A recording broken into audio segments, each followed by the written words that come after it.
Well, welcome guys to another part.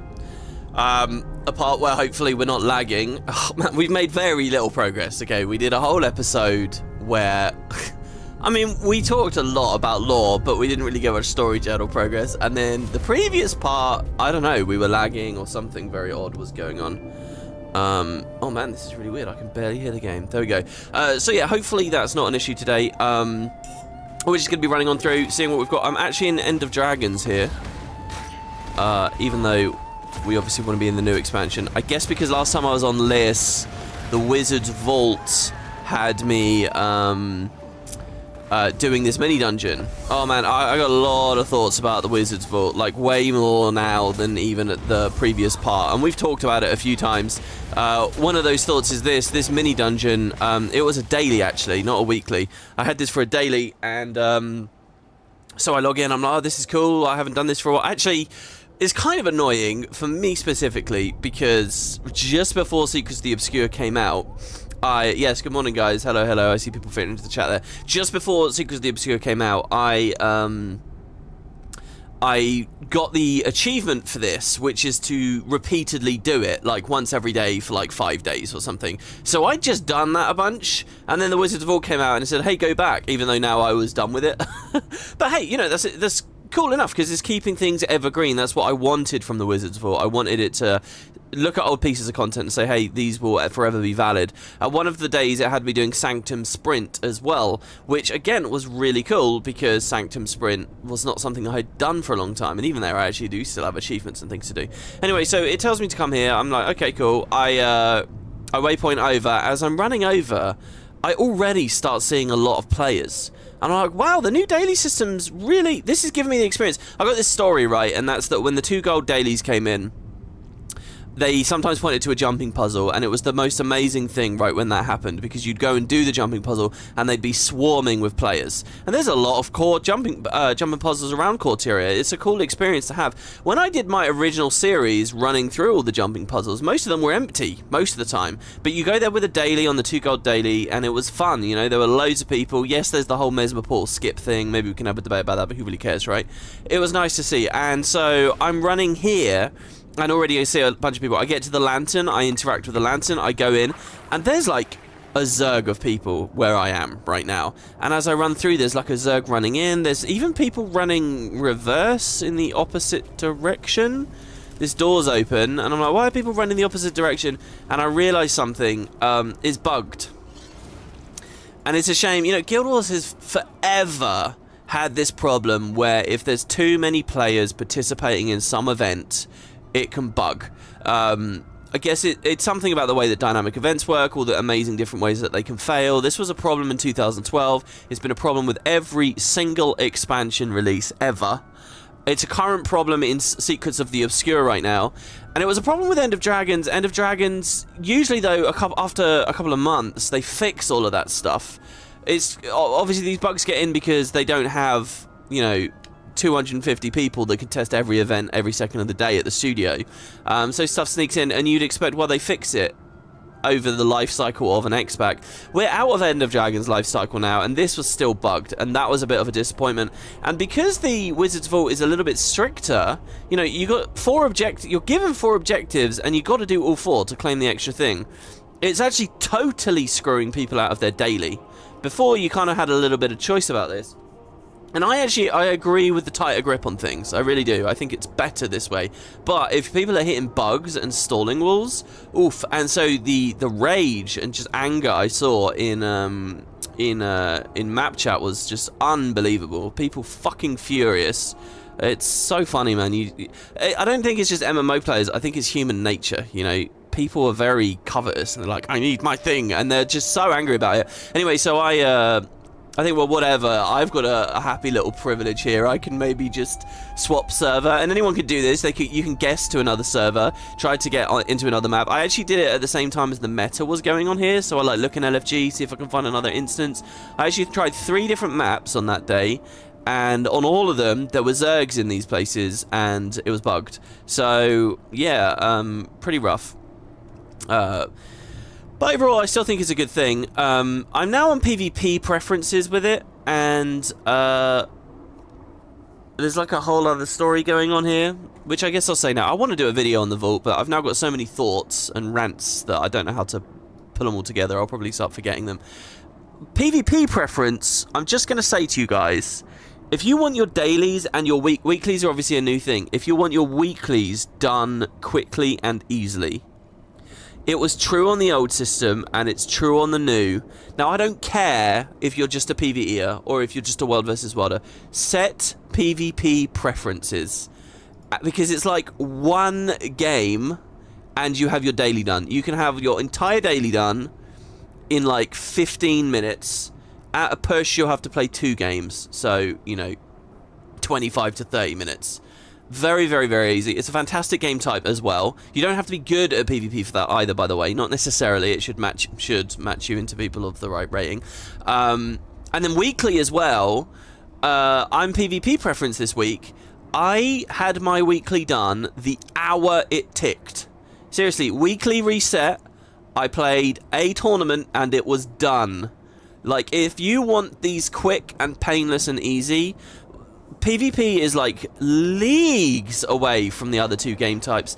And so, you know, that's kind of a mixed bag. On the one hand, for dedicated PvP players, the new Wizards Vault system is no better than the old daily system, and I think that's disappointing. In fact, one of the things for me, if I was looking for any change with the daily system, it's that as someone who already does a bit of PvP, I always thought it kind of sucked that I would just, on the old system, I would just play the game like I regularly would. I would get my 2 gold for free, and it meant that I never did anything with the daily system. I just didn't interact with it. It was basically invisible to me. I never had a moment where I went to do a mini dungeon or went to Sanctum Sprint or did anything, because it just procced straight away. And that's no different now. They've done all this work. There's a whole new front end for the daily system and so on, and yet it's exactly the same for me.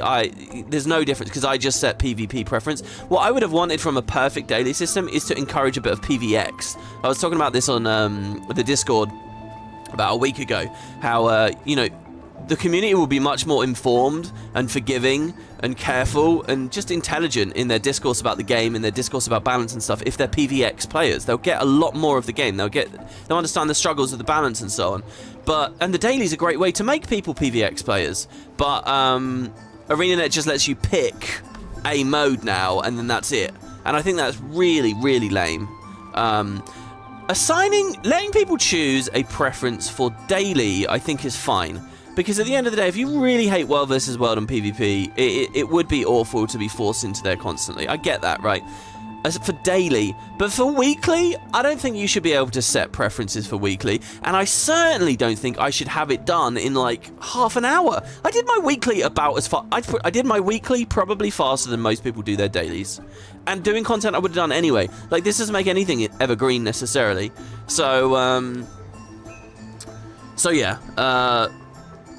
There was another thought I was right on the edge of there for a second. Oh yeah, I guess the one nice little benefit here, I want to do like a review of the actual tasks they ask people to participate in. The one nice thing is this, where is it? This objective. Participate in 1 PvP tournament match.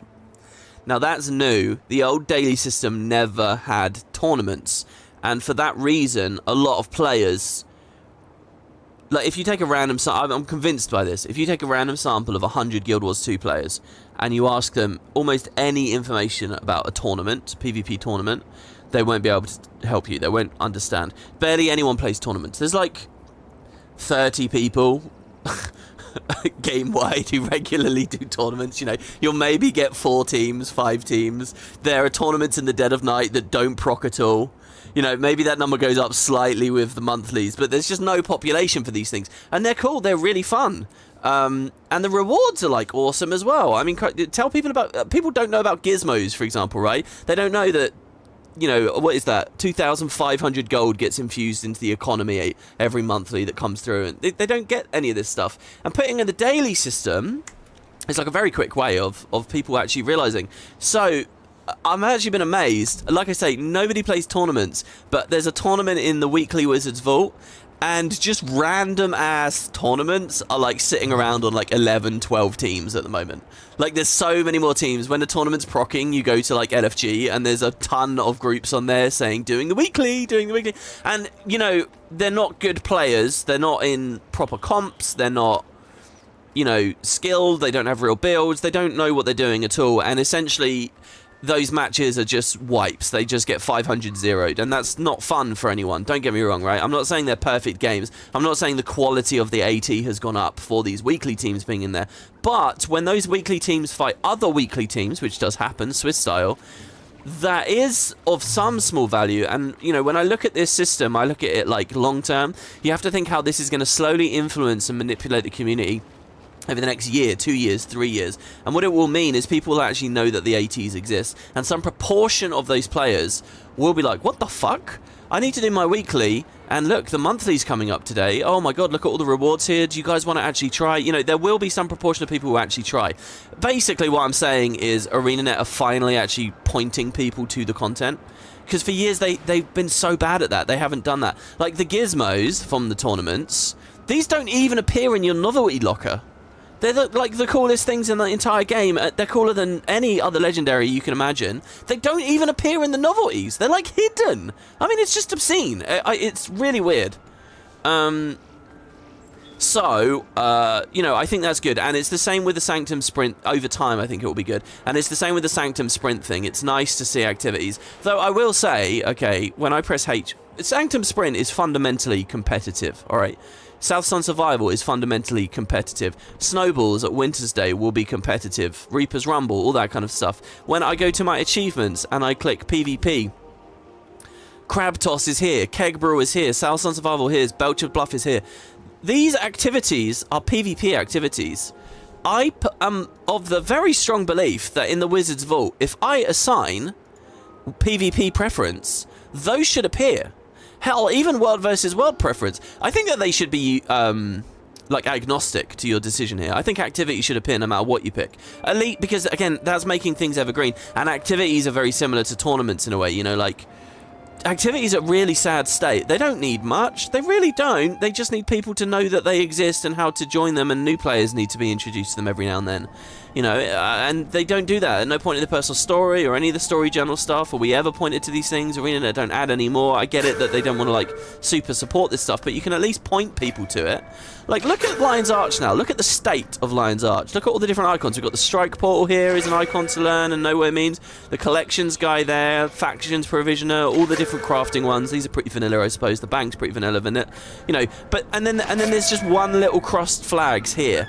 That's the activity, the tiny ass little thing here, which is being reused, by the way, by a bunch of other stuff in the game now, including like boxes of fun and whatever. You know, players just don't know about activities. The Wizard's Vault can encourage people to go there, and indeed it did. But now that I've set myself PvP preference, because it's just clearly the best thing to do if you on any level like doing it, I'll never see it again, even though it's fundamentally a competitive part of the game. I don't know. I think that they should prop that up. So, you know, there's lots of little stuff there, and I kind of want to do a video which is just, here's all the objectives I agree with and like, here's all the objectives I disagree with and don't like, and we'll see. It's very difficult to know whether any of this matters, though, because you kind of often get that sense that, you know, it's in now and they don't want to fuck with it anymore.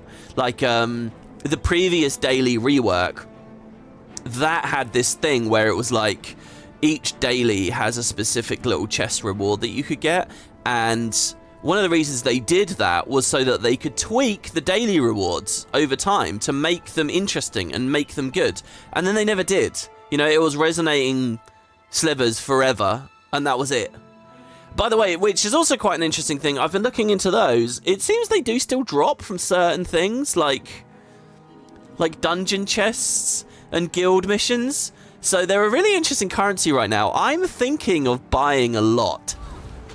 There's still currently absolute minimum value on the TP, but essentially they're not being generated anymore by the game, except in some weird fringe areas now. So if ArenaNet ever adds a sync for them, and as far as I know in Secrets of the Obscure they didn't, it might be a fun thing to actually go for. But yeah, I don't know. There's a lot to talk about. The thing with doing like a review of all the objectives, because I think rewards-wise, I'm okay enough with this, but what they actually ask you to do, that's the important thing here. And I think that might be a really fun thing to review. The problem is, I guess the community doesn't know what it all is yet, you know. There's a wiki page that's slowly being filled in, but that kind of thing can't be mined, can it? Maybe it can. Maybe they can mine all the Wizards Vault objective rewards. So yeah, just some updated thoughts for you guys on that. I mean, I may as well give you the whole shebang here as well. As far as the shop's concerned, I don't know why 2 unique skins are just hidden down among all the other random items. This is like 90... This is really interesting, okay? If you guys don't know... So I did my daily today. I got 65 points, okay? So what I can do is I can spend those on these bags of gold. I like how they go straight in here, by the way, instead of via mail. So I bought these bags of gold, and then you open the bags of gold. Here they are. I just got 10 gold. 10 gold, guys. That's a lot better than the 2 gold per daily we were getting before, right? 10 fucking gold. And so you can get 90 gold. It's extremely easy. Like, if I do my special objectives, which are a part of the expansion, by the way, they're going to be a part of this series. You know, you can get 90 gold on your account before and I assume this resets in 90 days or whatever. So there's the so first of all, I hate the icon for this. I think it should be more prominent. I think it should be at the top with these. Hey guys, big gold. Like, it's really weird that that's just sort of down there. Not to mention the mystic coins or whatever. But here's the thing. One of the things about this, for me, especially with getting rid of login rewards, is to stop the alt account farming stuff. Like, that's really important to me. And when there's 90 gold there, and all you really have to do is, like, the weekly or whatever, and then you can just buy it. You know, if you don't care about getting those other skins, and you can transfer that 90 gold, you know, it's not account-bound 90 gold, right? No such thing. I don't know whether all accounts have really been removed here. So, and you can combine 2 things that I just talked about together. Look at how good the Wizard's Folly looks there in the distance. So good. Very Guild Wars 1 kind of view there. I just told you that in less than an hour you can get the weekly done by playing a single tournament, basically. And now I've told you, you can get 90 gold. Okay, so like 2 years ago when I was PvPing a lot more, if you did a tournament, there was a problem with bots in there, where people, well, not even bots, just multi-boxing, let's put it that way, not bots.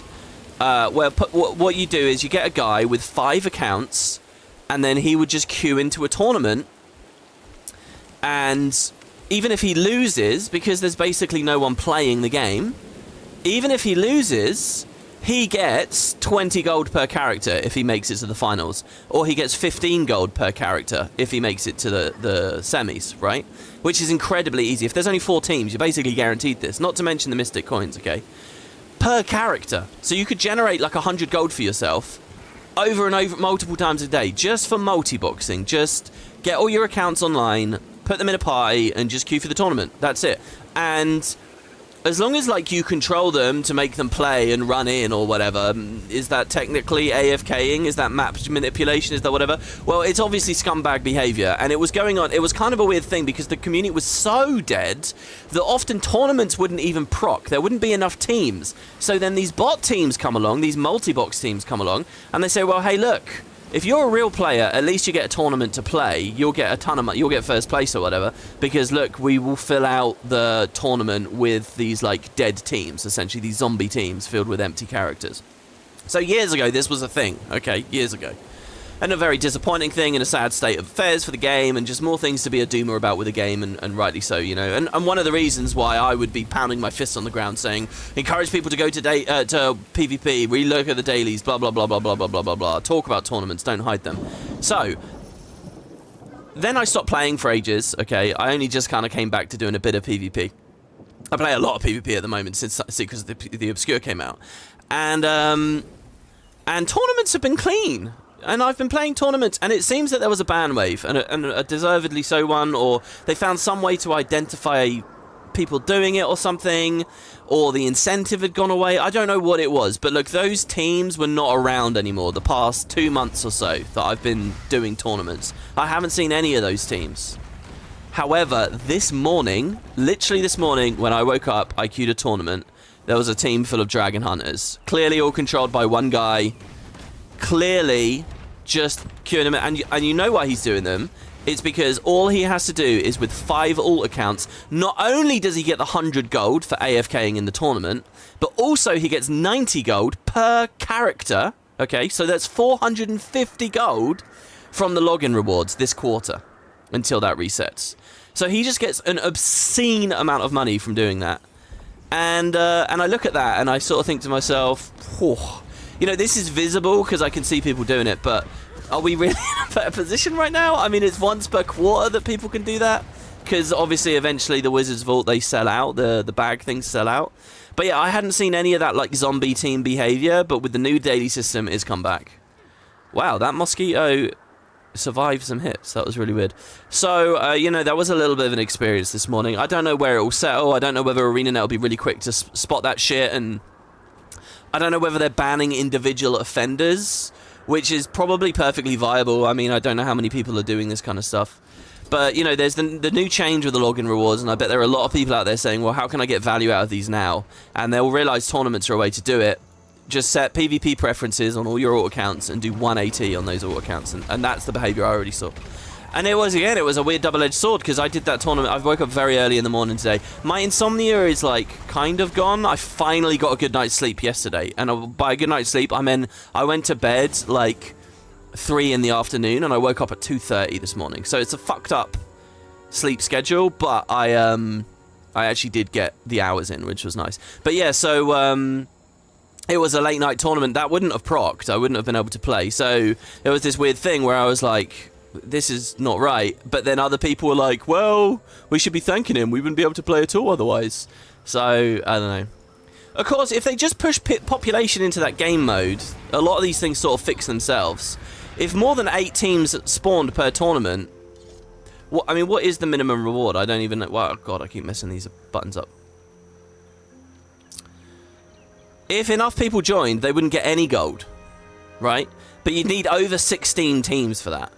If over 16 teams join, you don't get any gold on those auto accounts. So population fixes that issue.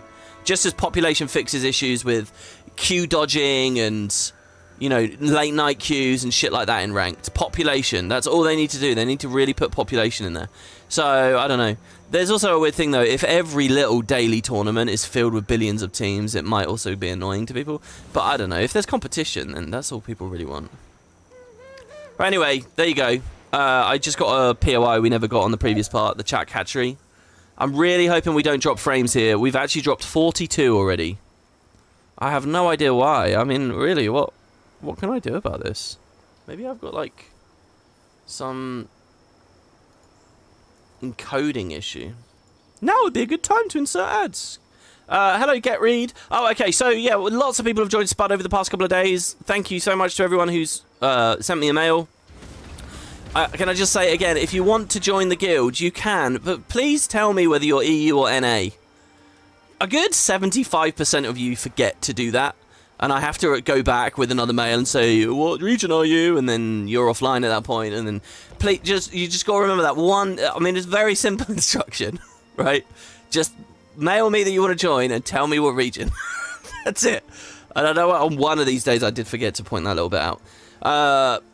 Also, I've got a ton of advice about popcorn, alright? Including some in-game mails. So, here's someone, Den Dawin, who says cocoa grease. I'm going to type this into Notepad here as well. Thought I'd read these out for you guys. This still sounds crazy here.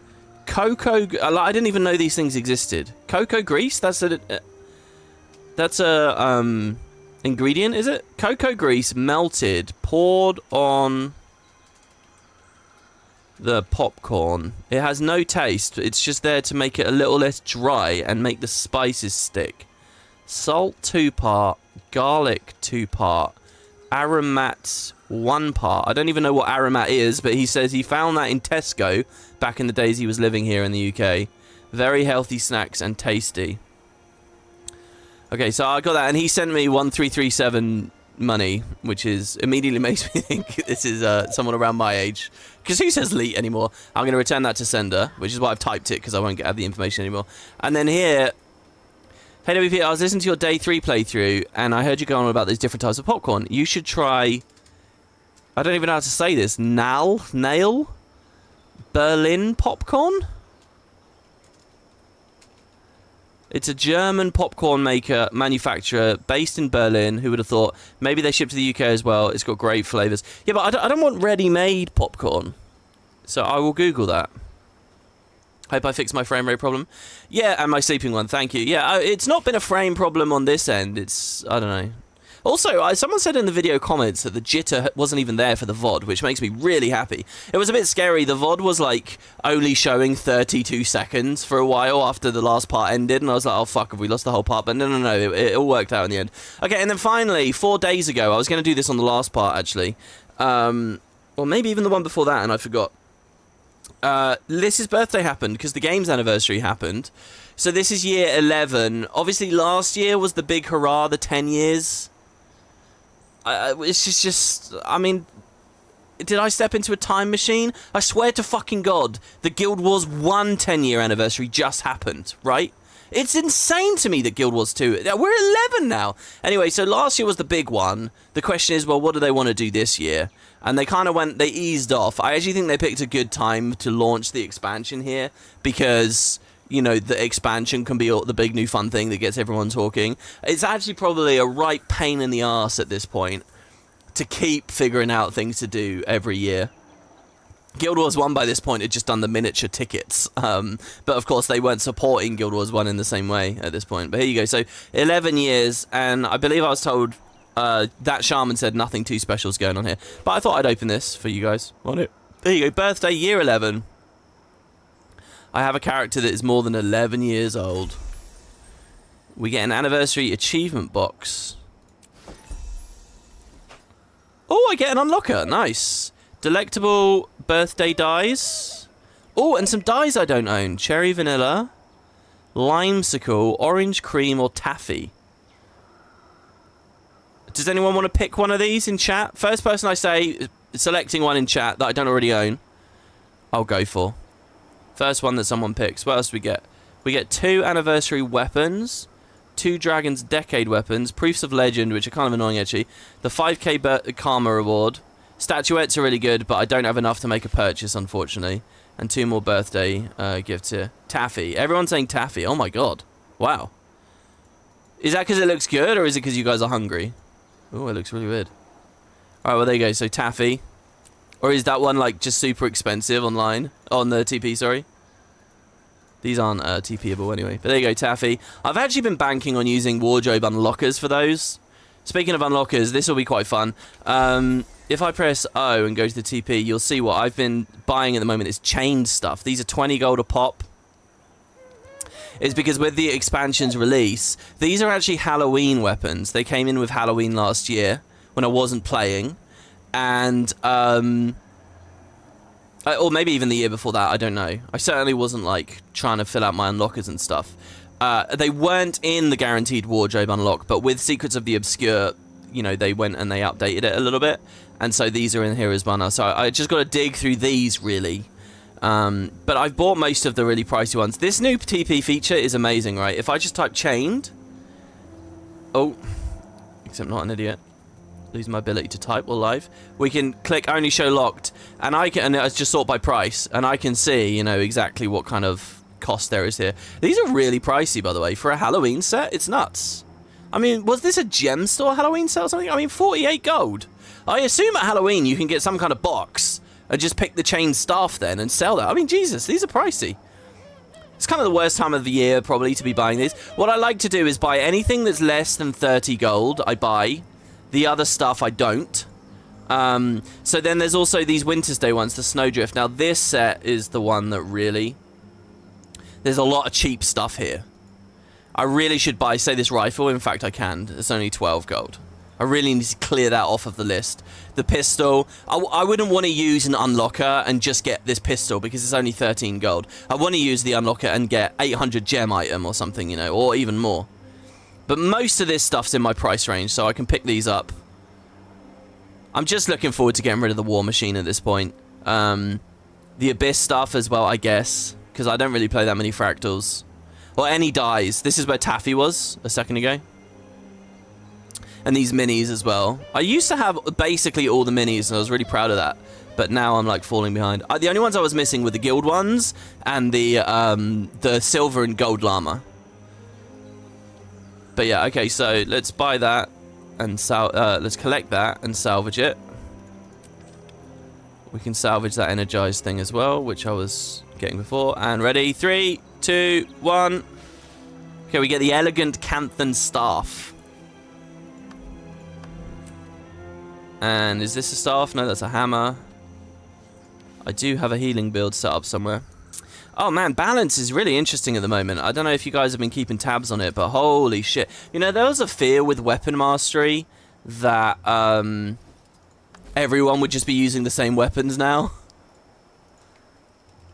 Okay, here's the new thing.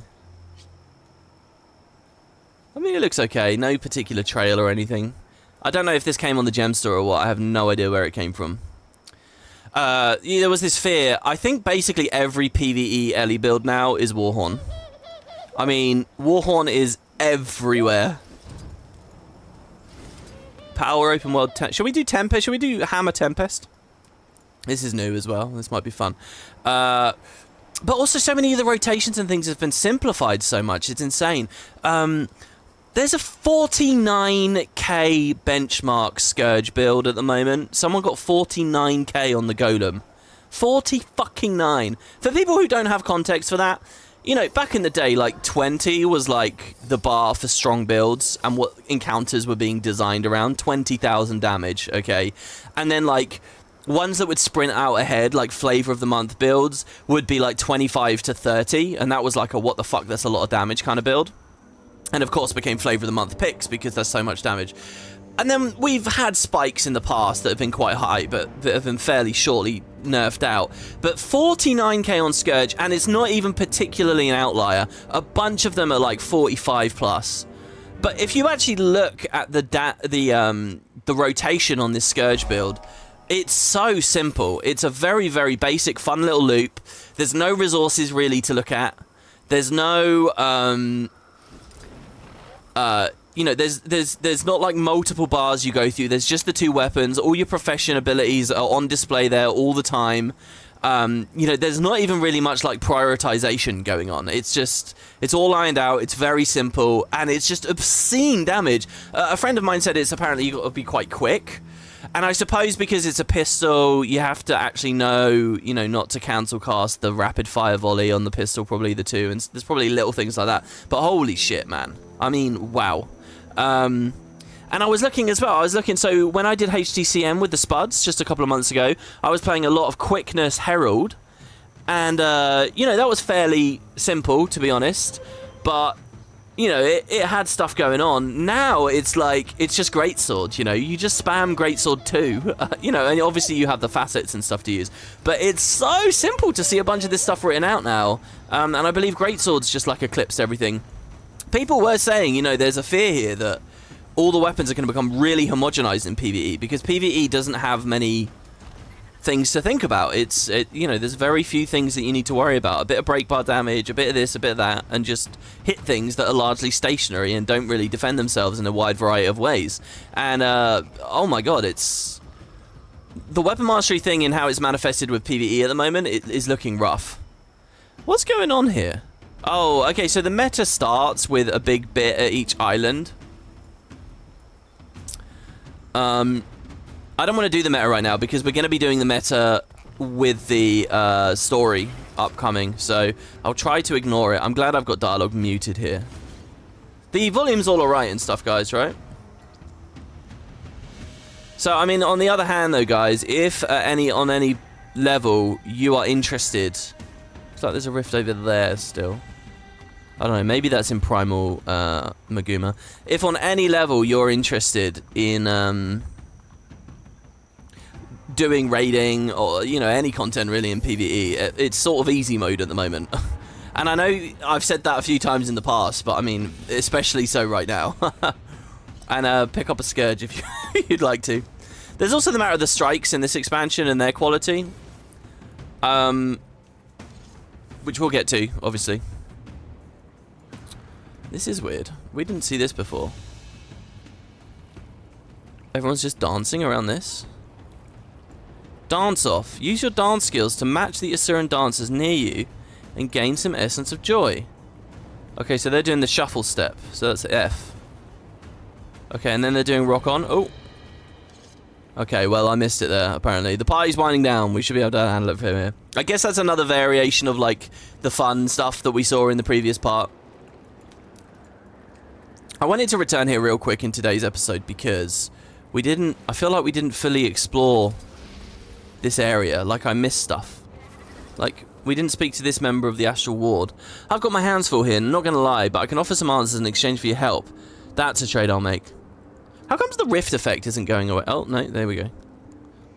What are the wizards hoping to learn here? I heard they were hoping that the Ratanovans created some useful new tech that we could use against the incursions. Something with portals, maybe? I don't know. So one thing, by the way, and you guys in chat can help me out here, that I'm still not entirely sure about. Did they build the simulations in response to the incursions? Or did the incursions only just start happening? I guess the incursions are really old, right? Because we have the whole idea of the ward. They're rift hunters, and they seem to have been established for a long time.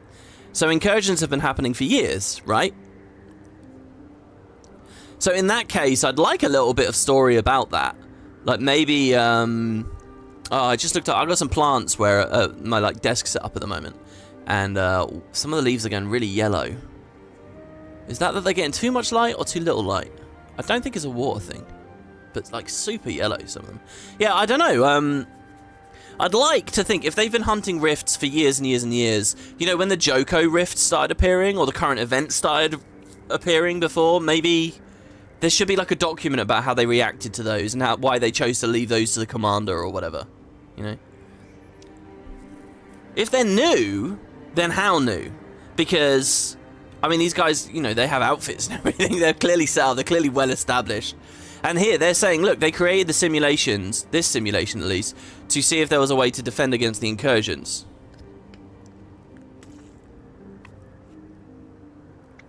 So I assume one came before the other. But then the early press stuff kind of suggested that this only started happening because the Elder Dragons are gone now, right? But that can't be right. It has to have been a 1,000-year-long phenomenon or something, because otherwise what's Isgarin been doing all this time? How did you get this assignment? Been wondering the same thing, frankly. Doesn't seem like my strong suit. But who knows? They say they see things I can't. Maybe they know what they're doing. I like the thought that this is like a utopian place where they're all partying and engaging in art and stuff. Do you have what you need to keep this place safe? I've made do with less. I've got a good crew, and Zen's got some good ideas, as much as it scares me to say. With your help on top of that, we can keep him safe. Sounds like a solid plan. Like, I don't think we read that before, did we? If we did, I was on hardcore autopilot and not retaining anything. So the rifts are new. But what does new mean? Since the end of Dragons? A couple of months? Or a year, I suppose? Actually, where are we in the story journal now? I don't know. We're in 1336. So was the end of Dragons. Oh no, that was Interlude. Okay, yeah, we are a year forwards. We are a year forwards. That's really interesting that according to the actual timeline, there has been a year where before Aurene went to sleep. That I suppose we can imagine the commander spent a lot of time. Okay, help the golems prepare for a party. What, with the music sheets? Always be loyal to your crew. Oh, this was the cool one with the... Oh, I know, but I can't get an instrument. Help the golems prepare. These guys? Hox. What does HOX stand for, I wonder, as well? The rifts are new, but the cryptids aren't. Yeah. So, I mean, what were they doing reverse incursions before? How'd they get so familiar with the cryptis? Oh, speaking of what these things called HOX. If you remember in the previous part, we found that crashed airship, and there was that character Sayer or something who had been the captain in that reality. There was a really cool comment on YouTube where someone basically said, "Oh my god, this is a throwaway, totally forgettable character from like season 1. I guess in this reality they became a captain," and that's really cool. I certainly didn't know that. So just some really fun trivia if you guys missed that. I doubt there's too much more to it.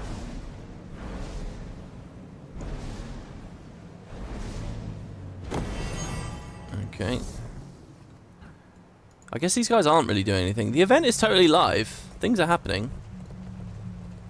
I'm not going to unmute the dialogue just yet because Lahir is still doing Lahir things. Yeah, let's go to the actual dot and see if they give us something. Oh, no, it's not there. Oh, it's upstairs. That's interesting. Up this ramp, I suppose. Oh, maybe the whole event is up there, actually. Maybe the whole thing's one layer up. Here we go. We just need someone strong and subordinate enough to... Ah, there you are. I have a proposition for you. Yes, hello. I'm strong and subordinate enough. If there's one thing I'd like to say about myself, it's that I'm subordinate enough. Yes, you look like the perfect candidate to head up the security team for an exciting new expedition. This is a once-in-a-lifetime opportunity. How many people are on the team? Well, it's you for now, but quality over quantity, and you'll be well compensated, of course. Okay. Oh, this is not the event. Didn't we do an escort last time? I really do want to proc each one because of this this achievement situation, but we can get there as we go along. Because I want to do it all, guys, so in this series we will go through. But I think making some main story progress is probably a good idea at the moment. In fact, let's scan for another rift just for a second and see if one's close. Oh, one is close. Or at least in that direction. Which, to be fair, this is a big map. Could be anywhere over there. Oh, I'll squad up as well. If you guys want to run around with me, I'm on EU at the moment. I don't know whether that's good or bad, to be honest, at this time of day. Midday, during a work day. I'm sure a lot of people can't be around no matter what region I was on. So, before launch, I said I think Tempest with a hammer would be really fun. And I gave some reasons for that. But one of the coolest reasons I didn't give was this. That's the hammers. You proc the hammers, they spin around. The threes, right? The rocky loop or the air crescent, as it's called, crescent wind, sorry. And they will continue to do things while you overload. For example, right, like here, I'm air overloading, and this thing's hitting things as well as I go. Or, while I'm water overloading, this is a very defensive overload. I shouldn't normally be able to counter pressure during this, but now I can, because the hammers are doing at least a little something. And I just sort of thought that would feel really good, Not to mention, it's just that hammer is like ludicrously overtuned. It's just really, really strong. In practice, it is funny. Hammer without the fields feels a bit iffy. In PvP, you have the problem where as long as you lose the long block, it kind of forces you into Earth Shield and stuff, and I actually personally really don't like Earth Shield, and I don't know, there's certain things that feel a bit rough, so actually I don't really like it in PvP. I admittedly haven't tried it too much. What do we want to do here? Do we gather... Oh, we gather the seeds from the other side, I see. That's an interesting way of designing this, like, we're allowed across, but he's not, obviously. Oh, here we go, the rift is here, let's do the rift. Let's do both events at once. Well, I'll see if one of the players in the area procs the rift. Until then, I'll gather seeds. How about that? Yeah, so, but for open world, I think it's still a really fun combo, and I think it's quite satisfying. It sort of course, just depends on... That's a fun interaction as well. I actually have to plant the seed there instead of just throwing it. It depends on whether you like hammer very much. And the truth is, guys, Dagda for PvE feels really good now. There's a whole conversation I never had with any of you about one of the recent balance things. And that's that they kind of like gutted Churning Earth. Churning Earth was one of those skills in the game that had a huge identity, right? Fucking sit there, charge up, the ground rumbles. If you're doing it in grass, all the leaves shake and vibrate. It's thrumming, boom! And then you get a huge hit, massive explosion. epic power damage, epic condition damage on there as well. Just a huge cool charge up ability. And if you guys know me, I prefer like slower combat. I prefer slightly more strategic combat. I like big identity and divergence in the skills. I think that stuff's all really fun. Well, they changed Churning Earth a couple of patches ago, where now it's just like this tiny little leap. So it's infinitely more usable now. It's basically, you know, it's like Flame Axe 5, right? Or Lightning Hammer 2. I'm giving you all early examples here. It's just a little leap now. And when it lands, it does the big boom animation. But the whole charge up thing, like the identity of the skill's dead now. It just feels like another fast flowing, smooth skill. And it does feel smooth, you know. I say that in a complimentary way, hopefully. But I don't know, I'm really of two minds about it, because I kind of hate that Churning Earth as I knew it now, it's just dead, you know. It's just another, like, homogenized skill, another thing that's, like, gone. And, you know, I hate it on those grounds, but on the other side of it, Dagda feels really good in PvE now. It's super fun to just charge around. And there's a lot of things I love about Dagda, even in, like, PvP that I love about Dagda. I love Ride the Lightning, I love having a bit of mobility. I love having updraft, being able to knock people off of nodes and stuff. Like, there's a lot of fun things there. It's still not quite as overtuned as Hammer, so it's basically not runnable and competitive at, you know, beyond gold. But, so I don't really get to enjoy it there very much. I mean, some people play with it and it kind of works. It can be surprisingly really bursty, but overall, you know. But anyway, so yeah, for PvE, I've had a lot of fun. Like I said, I was doing a bunch of End of Dragons achievements just before this came out, and I was doing a lot of it on Dagda again. Churning Earth isn't the only skill that kind of got updated. Lots of them did. But there we go. So that's a Tier 1 Incursion. And I think we're in quest dialogue now. To be born into one reality, then pulled into another to be hunted by demons. Another thing that we'll need to handle. When you've got a moment, please report back to the medical ward at the Beacon of Ages. I gotta get... Given your exposure in Nios, I'd like to confirm that you're at optimal health. If the fox pokes his head into one too many burrows, who knows what will snap at his face. I love this metaphor here.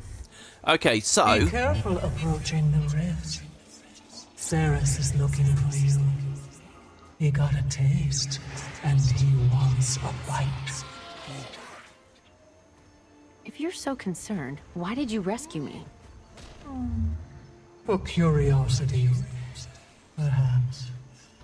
Or do I want to kill you myself? Not making a great case for yourself. You are such a fascinating creature. Your memories are molten. The trials you faced.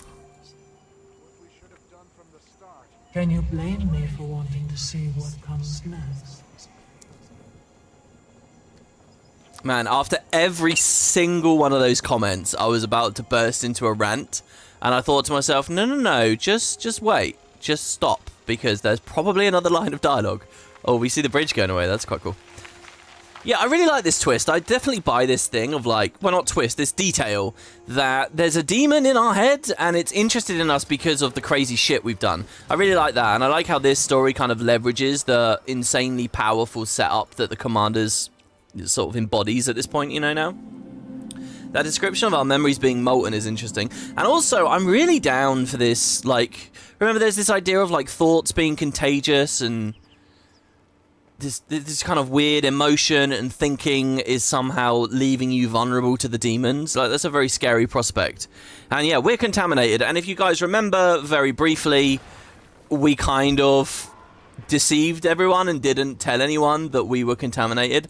So I've had a lot of fun in Secrets of the Obscure playing along with this strange voice and wondering where this will go. When we get to the ending, we will see where this is going, and I got some stuff to say about that. But, you know, that'll be many episodes down the line. So yeah, I don't know what you guys make of the strange voice right now. Friend or foe? and I always enjoy it when I'm in that space where I don't quite know which is which. So the infirmary's on the very top floor, but I just want to come over to Zoja here, who has an well, not an exclamation mark, a starburst. And let's see what she has to say. Oh, hey. This place is impressive, if not a little terrifying.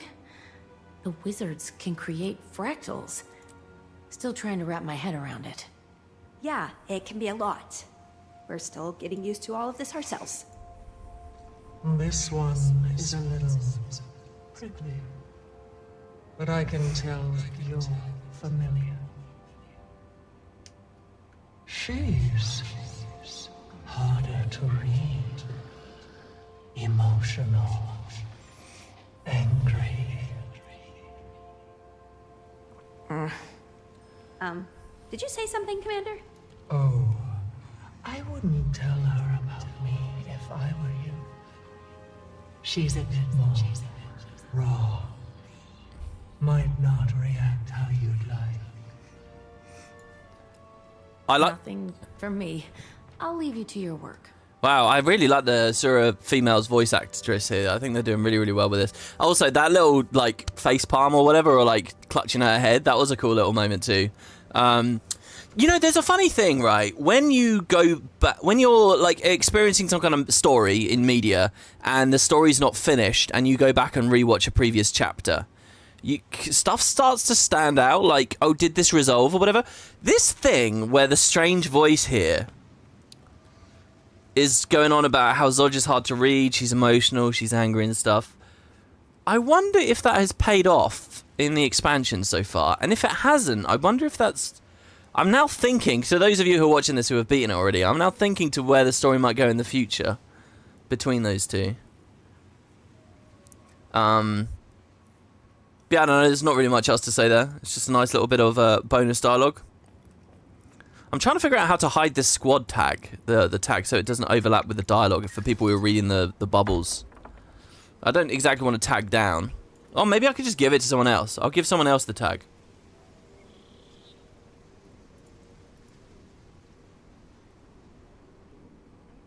Wait, do they have to be a lieutenant first? Why can't I just right-click, give them the top? You know, there's a lot about the squad UI that I actually don't know still. You know, a friend of mine, I was in World vs. World yesterday, and I clicked, like, this menu here. In World vs. World, do you guys know that that functions as a mini LFG? Like, how cool is that? It functions as a mini LFG. I feel like ArenaNet could push that harder, even in the PvE maps and stuff. But the thing is, like, that's a bit of UI that I, as an active player, have never really engaged with for years and years and years. Maybe they need to put, like, a little tip thing there for people. A player-based LFG would be so good. In fact, you know, they've just done all this Wizards Vault stuff. I think another thing I would really love to see now is a bit... I'd love to see some work done on LFG. And I've got a pretty good list. I can't just trot it out off the top of my head here, but I got a pretty good list of, like, exact things I'd like to see on LFG. Like, you know, one thing I'd love to be able to do, and this, I'm sure people have made this proposal for years and years and years, but in LFG, right, if I guess we've been talking about tournaments a lot, right? So if I want to do tournaments, and I don't necessarily want to be tracking the timer constantly of when it's coming up or whatever, you know, the tournament section on LFG is usually dead unless there's a tournament going on. So what if I could just come here, and here there's a little eyeball thing, you know, just like with achievements where I can come along and I can click the eyeball for bleach bones or whatever here, and it will proc on the... If I eyeball an LFG, well, maybe the eyeball's here, right? I click the eyeball, and what that should do is, first of all, I can just click straight into that category on the top right, so it's real quick. But it can print on the bottom left, and you guys have seen this in other MMOs, they do that. If a party appears or closes on LFG, I mean, you can let me do it, you can let me set it up with my filter options. It should just print on the bottom left when I have that eyeballed. So now I'm just playing the game, blah, blah, blah, blah, blah, and in the bottom left, in chat, it will say, a team is recruiting for the tournament section of LFG. Or likewise, to give you guys an example that you'll probably appreciate more, you know, if you want to do the Verdant Brink bosses, you can eyeball Verdant Brink. And then when someone creates a meta map for Verdant Brink, it would pop up on the bottom left with the name of the LFG there. And then maybe I can click it to instantly join the squad or whatever. Like, just that tiny little change there. Oh, that would be so good. Or maybe like with strike missions or with raids and so on. And, you know, maybe your LFG filters apply as well, because you can, like, filter out sellers and stuff. That would be so good. Just to have that notification on screen. Laid up like this. Sign the release so I can get back to work. I'd love to, Dala. But if you re-injure that leg right now, you're probably going to lose it entirely. The cryptid still wouldn't stand a chance against me. It'd keep things sporting. Just get some rest, would you? I promise I will let you go the instant it's safe to do so. You know, whenever I come across this in Guild Wars, someone's ill in a bed or something and they're having a conversation, it always makes me think of Dry Top because of, you know, all the Zephyrite. In the very start of Dry Top, the first Dry Top patch, you know, there's the little sandstorm area, there's the tent with all the Zephyrites. And that was really dark and that really stuck in my memory. You know, those Zephyrites were suffering and it was really sad and I really liked the tone of the storytelling and stuff there. But, you know, ever since then, and the Court area was full of stuff like that as well. You know, I feel like every single expansion, every single Living World season has scenes like this. You know, there's always the med bay and there's people ill and sick. And I can't help but wonder if the writers at this point are, like, super tired of having to find more conversations people talk about in fucking sick bays. Because there's so many in the game. I'm not saying it's wrong to put it here. It's just, you know, there's been so many of them. And I always think back to the Zephyrite one. These people are crying. I'd love to hear what they say. Oh, what a lovely, comforting big Norn man that is. And a crying Rift Warrior. So yeah, here's the Infirmary, and we are here for a health checkup, because we're totally not contaminated, having been to the Realm of Dreams, also known as Naos. Okay? So here we go. Oh, since this isn't a party, you guys can't come into the instances with me. Sorry about that. I mean, we don't have too many. We got 10 people. It's too many for a party. Hello, Rift Hunter Medic. You know, told me you were coming. Sit. Quickly, please. Like you see here, in my shared inventory slots, I have the World Boss device and the Heart of Thorns World Boss device. And they print these yellow messages in my chat on the bottom left. They print, you know, packed assistance requested for Dry Top and stuff. But, you know, a more sophisticated variation of this would be really good. And you could say, oh, but WP, if they do that, if they put event timers in game and they're selling these on the gem store, isn't that wrong? But these are free waypoints for you as well. I don't deny these items lose value, but come on. Vital signs, mostly normal. Do you feel anything strange? Sharp pains in your feet? Any nausea? Distant memories surfacing? Nothing like that. Need you to be honest if we want a proper bill of health, Commander. Maybe I've been hearing a whisper. Since I got back from the demon realm. Naos? Not surprising. Here, let's check on your astral alignment. Influenced, perhaps. But I can confirm that you aren't possessed. Your will is intact. We can work with that. Hearing voices after traveling through the mists isn't entirely uncommon. So long as it's not telling you to murder anybody, and you're not acting on those impulses, I see no threat. That would make things exciting, wouldn't it? I'll let you know if that changes. I really liked the vibe I was getting at this point in the story. Like, this voice in our head, it could be some, like, amazing badass entity. Or it could be that Naos is just so full of contagious,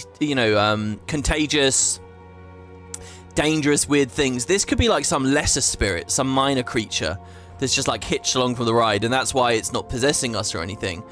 And it was really, really interesting to just wonder, like, what manner of creature is this? But so there you go. Like I say, day one, someone was like, why aren't we telling anyone we've got this in our head? Well, we do. We're a little bit uneasy about it for a second here. We can dip out. It's a really short, really weird little instance. I don't actually know why the Infirmary is an instance. Skyscales are invaluable for navigating the fractured landscape, but there's even more they can do. Speak with Skyscale trainer Diane at the Beacon of Ages if you want to learn everything there is to know about Skyscales. Okay, so we have to learn more about Skyscales. There's an adventure over here I've never done, and I wanted to do it for the first time here with you guys on on this series, so we'll see how this goes. Oh, and speaking of Skyscales and adventures, Boots messaged me last night, and he linked me a YouTube video. I didn't watch the video, but I can guess what it was. He said to me, hey, do you want to do a Skyscale dogfight with me? And I was like, okay, we can do that. So I'm going to do that at some point. We'll see if we get a video out of it. It looked from the thumbnail of the video that someone went to the guild halls, right? You know, the PvP areas and the guild halls? You get on a Skyscale, and you use the new fireball ability to, like, fight each other in the air. Which is pretty cool, you know, and I don't know how much legal space there is in the arenas up and down. And I don't even know whether all guild halls have got appropriate arenas for it, but that might be fun, so. Yeah, okay, flight training. Good to see you again. You've got the look of someone who comes to life when they soar high above the clouds. What can I do for you? So, back to the Wizard's Vault. The special section, which I think they've done actually quite well here, it is currently pointing to 2 expansion features. One of them is to get a Skyscale, but an expansion Skyscale instead of the existing Skyscale that I have. So is this thing, complete a new friend achievement. So, and I think that's what this is. Where can I find an egg? Look around any of the islands here or in Amnitas. Skyscales tend to nest in out-of-the-way locations, so look for craggy nooks and solitary islands. Okay. Fred asked me to come see you. Yeah, Skyscales are essential for navigating around the area. Even if you've got experience flying one, the Astral Ward have devised some tricks you might not know about. Okay, so where do you suggest I start? Commander, we think Dagda is near the old Observatory. Rian will watch for additional rifts. You need to come to us immediately.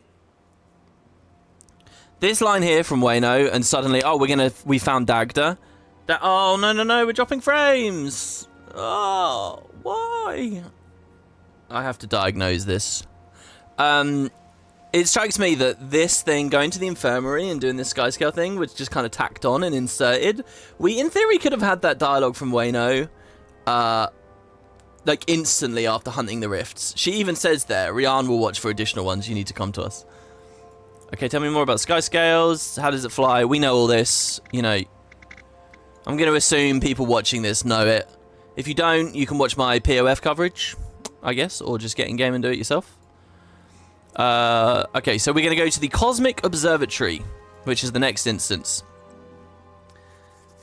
And when you hear Cosmic Observatory, if you're a proper lore nerd, and by the way, I wasn't a proper lore nerd here, I never tweaked this, you might already be thinking about established stuff in the lore about cosmic observatories. What did we know about, what did we learn from the ruined city of Ara back at launch? Okay, we learned, oh, and I don't get to show you the map.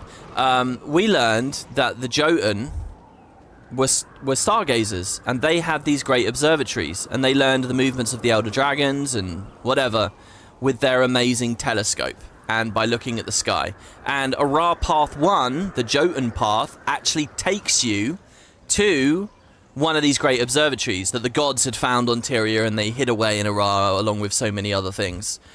And so, well, how did she look? I only got a glimpse before she moved farther into the cave, but, not good. We shouldn't overwhelm her. I'd recommend that Zojja and the commander move ahead without us. What are you going to do? You know, and I will guard the entrance. As soon as Dagda moves, every cryptus nearby will want to join the fray. Wizard magic is delectable to the cryptus. Every well of power they hold is a feast to be devoured. Right, so we better get moving. Commander, with me. Yeah, let's go. What, nervous? Not used to taking orders. A lot has changed. well, not too much. It's just, you know, we're not familiar. I like this, having the whole crew out here in the open world. Oh my god, in chat, Banjo just said, also the one next to Garenhof. That's a really cool theory. I don't know, do you think that Arena did that on purpose? So there's this jumping puzzle here, this is called the Maffic Core, but this is a jumping puzzle called the Shattered Observatory. Is the idea that that was a Jotun observatory? And was the fact that this is so next to Garenhof something that influenced the devs to include this story beat? I don't know, that's a crazy thought. I mean, I'm not going to confirm it or anything, but that's a fun idea. You think April went there recently as well with the extra life thing? Was it confirmed it was a Jotun thing then in the extra life quest? If it was, then cool. That's really awesome though. I didn't even think of that. That is really cool. Alright, so here we go. We're gonna go into this cave now. And on my personal playthrough, I'd gone in here already and sort of ruined what was on the other side somewhat. Anything I need to know about Dagda? She's the wizard of the Celestial. Specializes in power drawn from the cosmos. A Jotun. Packs one hell of a punch, too. Any cryptid that took her down is probably one we should be afraid of. A Jotun wizard? They were among the most magical races in Tyria. Right, but... Yes, they're not anymore. But Dagda is 1,000 years old. More. She's seen a lot. 1,000 years old. At least, you've got a lot to learn about the wizards. That's really well. I really like that. Basically, all the information we want, they come out with straight away. And Zoja's saying, oh, you've got a lot to learn about the wizards. She's obviously thinking, wow, a lot of them are that old. Mabon's that old. Isgaren's that old. And so, yes, we have 3 of the ancient races here. We are about to meet a Jotun. Now, of course, we all know Jotun as they are now. They're all brutes. Okay, now here's a funny thing that I honestly, my lawfu might be failing me, and you guys can help me out with this a little bit here. Aren't there only male Jotun that we see? Isn't that true? In Corteria, I don't remember seeing any female Jotun anywhere. Not that they don't exist, it's a bit like that dwarf thing. But here we've got a female Jotun that we'll be seeing as well. So hopefully something a little bit novel, a little bit new. But we probably have a pretty clear idea of what we're walking into here, right? Now remember, the Jotun we know, it's 10,000 years later. They're like a devolved species. They've lost all their grandeur and their magic and their strength.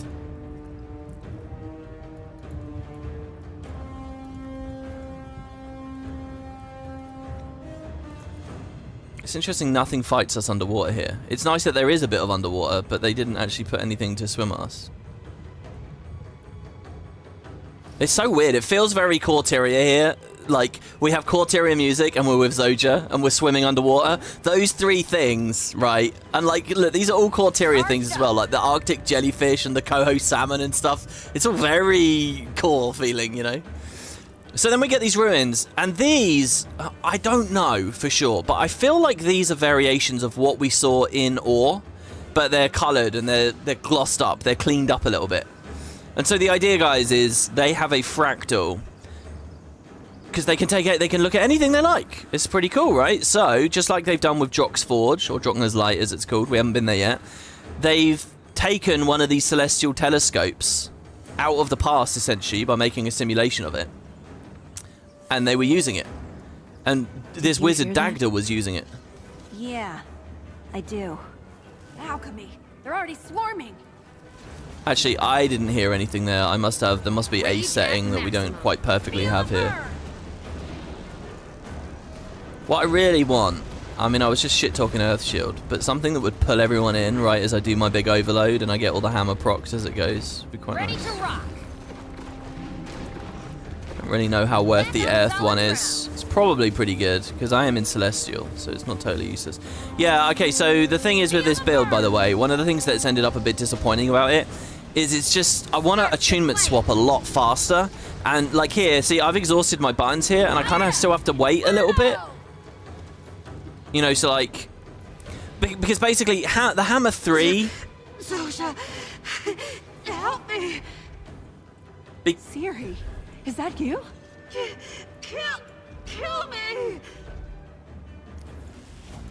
So she's got a crazy effect on her face. Because Hammer 3 essentially isn't a skill in terms of, like, you don't have to actually press anything. Sorry, you don't. There's no action of it. You know, it's instant activation. You get through your buttons quick. So here, for example, I'm already done with Earth. I mean, in PvE we can auto. So I find this trait here that gives you the singularities quicker is really good. But then we lose on the alacrity and then, or like the resustain and stuff. So, you know, it's just a bit off feeling. Charged up. So Sari, May the stars cradle you. it's an interesting saying. She was a friend? found family. They'll keep coming until Dagda is stable. Let's move. So we get some field notes here. I have to say, I don't know whether I'm giving you all the field notes on this. I will read anything I see, but I kind of always had this sense when I was playing before, and I have it now, that maybe I'm missing the odd thing here. Field notes on the Observatory. The fractals completely realised now. It's incredible to witness. I've headed to the Observatory later today with Dagda to run a few experiments, but I've an acute sense of dread. My blood refuses to still. I've never been to the Observatory myself, so I've no reason to be anxious, but I can't shake these feelings, although it's challenging to articulate them. Maybe I'm ill? I haven't taken a day to myself in weeks. Apparently the Observatory was one of the first manufactured or conjured fractals, so they prioritised the shit out of this one. So I'm at least curious to see inside. Is Garen and Waiting Sorrow used it to observe the other fractals as they formed, whether created or naturally occurring? Seer magic. Dagda is hopeful, or maybe desperate, that we can learn something inside, but that's starting to feel like false hope. Zodja made it sound completely non-functional, but Dagda's become progressively more erratic over the past few days, poring over Sorrow's notes, looking for things that aren't there. I know she misses her mentor, but I really need mine. So yeah, we hear a little bit more about Sorrow, who, as we know, is gone, and is kind of the big enigma of this X-Pack, I think, Waiting Sorrow. So yeah, and they use this to look into their other fractals. It kind of all comes together through this. It's a really nice, like, idea, like a solid, fun idea that really honours the old lore and stuff as well. And so here, check it out. You get these kind of massive pod things. Another rift. That is where Dagda will be. I can feel her, and, And? You lead. Okay. Any more notes or anything? I mean, my gut is to go all the way around there, but I can see the instance boundaries in front of us. Okay, Mother of Stars. We go through the little portal, the wizard's portals. She's just ahead. The air is particularly dense in here. I think... Which one of you latched on to the wizard's soul? Which one latched onto the wizard's soul?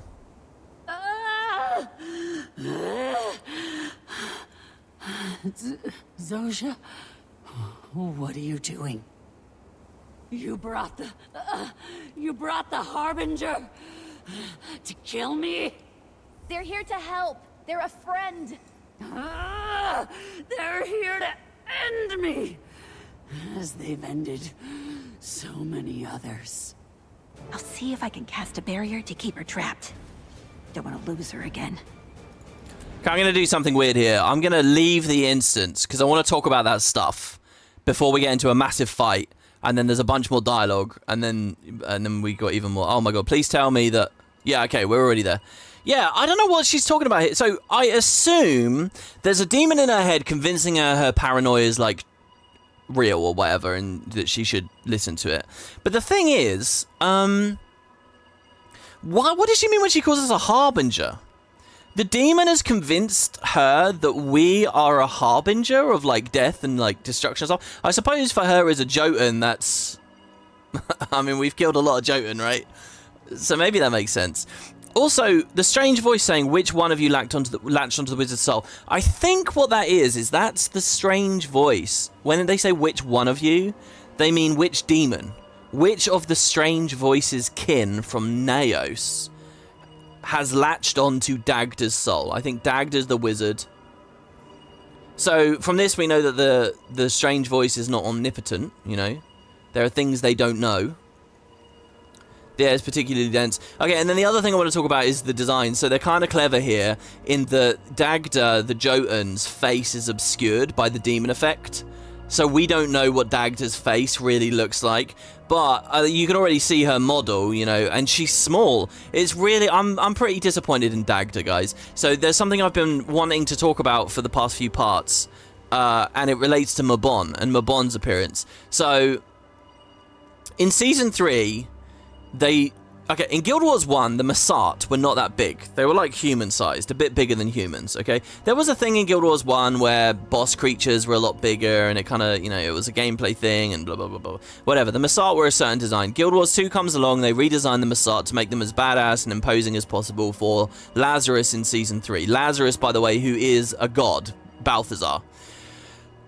In truth. So, they make him huge. Lazarus is fucking massive, and he's really imposing, and he's really scary, and he's really dangerous. And he's got, like, this size. Episode 6 and so then it turns out he's Balthazar, and you could say, well, maybe the size was just Balthazar the whole time. Episode 6 comes around, and they don't update the model. They give us real Lazarus, and the real Lazarus is still huge. So now it's kind of a thing that Massart are really big, I guess. But who gives a fuck, because we're probably not doing the Massart again, so it seems. Now, we're in Secrets of the Obscure, Mabon's in it, and you will notice Mabon is fucking massive, right? In those previous parts, Mabon is a huge, huge, huge character model. And I assume they did that just to keep consistency with Lazarus. But what does that mean? Does that mean... to me, if they've made the Massart massive, that means that they should make the Seers massive as well. And we'll see what they do with Isgar, and we'll get to that later. But then we've even got a Jotun here. Jotun are a giant race.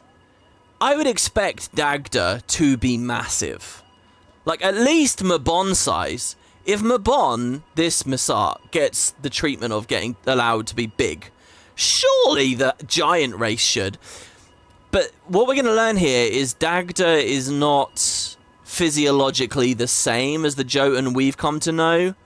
Maybe that's to do with her sex, or maybe that's, and I think there's a suggestion in here that, like, over the 10,000 years they've changed physiologically, which is kind of nonsense if you map it to the real world. You know, anatomically, humans 10,000 years ago were no different to ours whatsoever. You know, it was just a matter of what they're taught, culture, knowledge, agriculture, those kinds of things that have meant we're so much smarter and blah, blah, blah, blah, blah. But physiologically, 10,000 years is nothing, you know. I think even like 100,000 years, you can look at humans back then and say they're pretty much still just humans, I think. So anyway, but this is a magical world, so maybe they change a lot. So I don't know, there's this weird redesign, and they made Dagda small. I don't know why. If you've done that with Mabon, make Dagda big. I want to see a big lady. You know, I want her to step on me. I want a big character. So, you know, but they've gone with a very different vibe. I think it's simply a matter of they want to demonstrate that she's different to what the Jotun became later. But, I mean, you can do that with just the skin color thing. You can do that just with the way that she speaks, you know.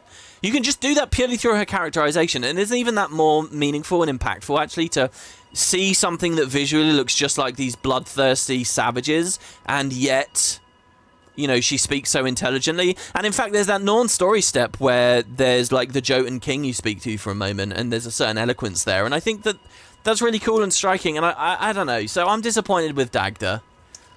When we see her face in a minute, you will see she's got a very, very like striking like get up, but she's just too small, you know. Anyway, in my opinion, she should be Zera's size. Well, Zera is human size. She phantasmally projects herself to look really big. She's just ahead. All right, so here we go. So I wanted to say all that before the instance. Particularly dense in here. Which one of you latched on to the wizard's souls?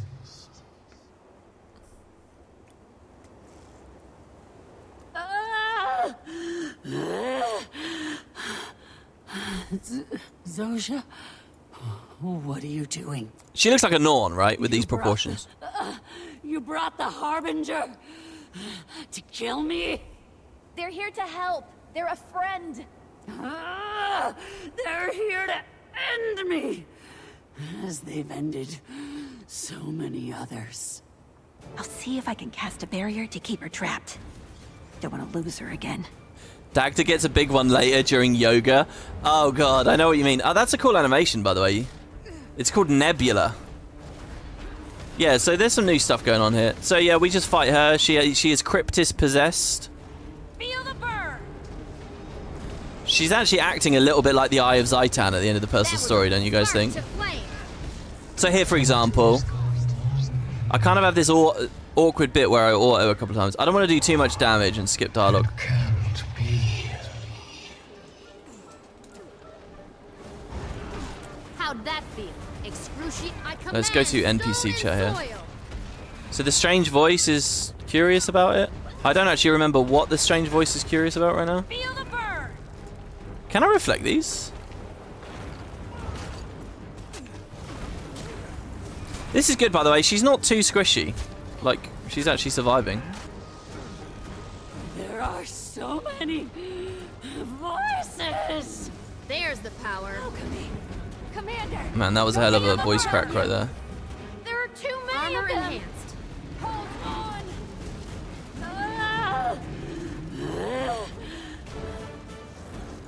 So we kill the mini demons. There's something I want to say about the Cryptis as well. All the little cannon fodder Cryptis in the expansion. I think they're a bit disappointing.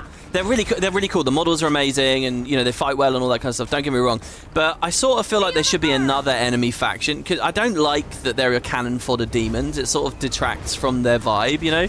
I sort of wish when we saw a demon they were very few and far between, like just the champions, and maybe there should be like lunatic cultists or something at the cannon fodder.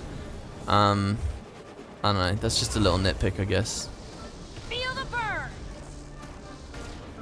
It kind of they don't fresh air. I don't think is the right fit on this because I got so many buttons I want to press, and then air's just sitting there saying, "Oh, come back to me." They're whispering things. The color of the sky that big. The smell of smoke. Blood. I don't know what day she's referring to. Brother. Man, there's a lot of details in here I don't remember from my first playthrough. I don't know any of these faces.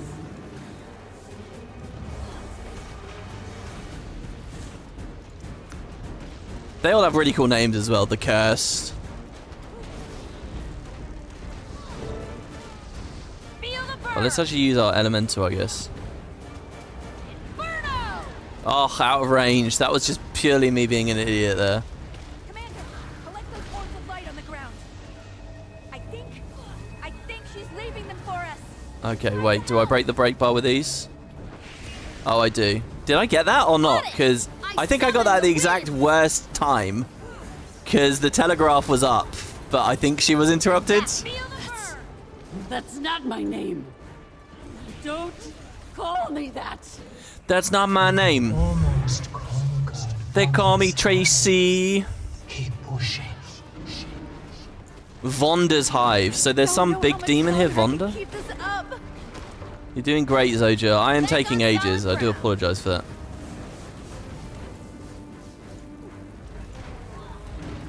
Feel the burn.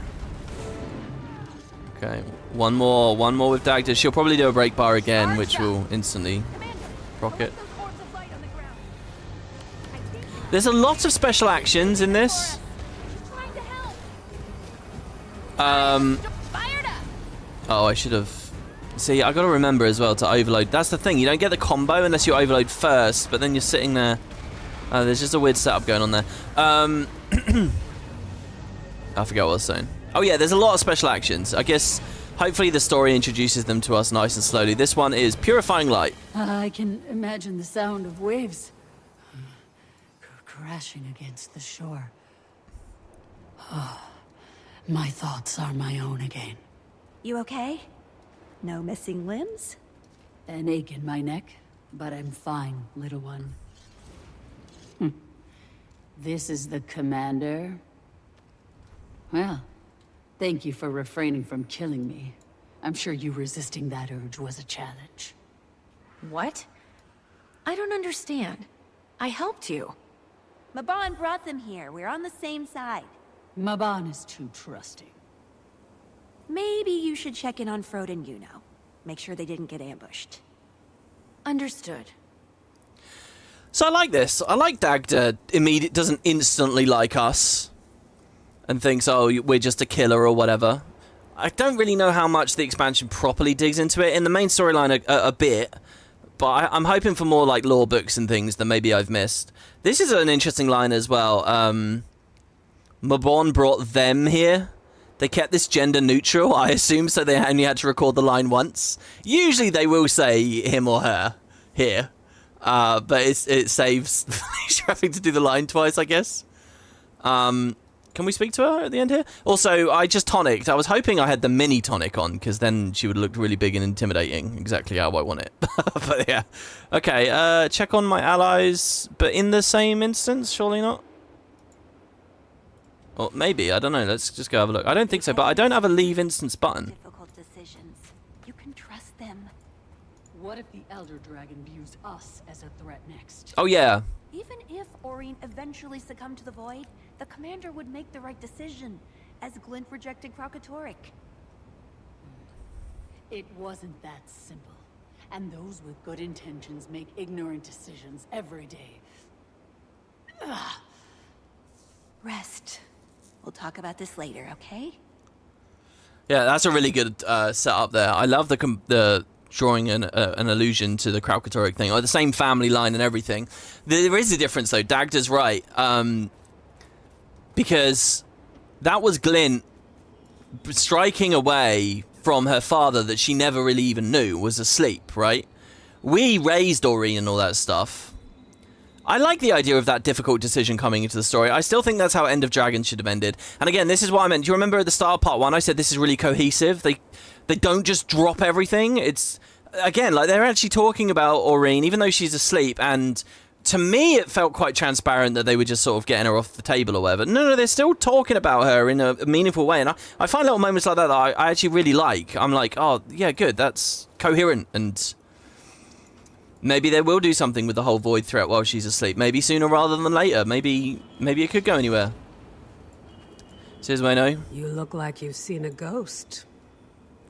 Or 10. How's she faring? Zoja's with her now. A little beat up, but managing.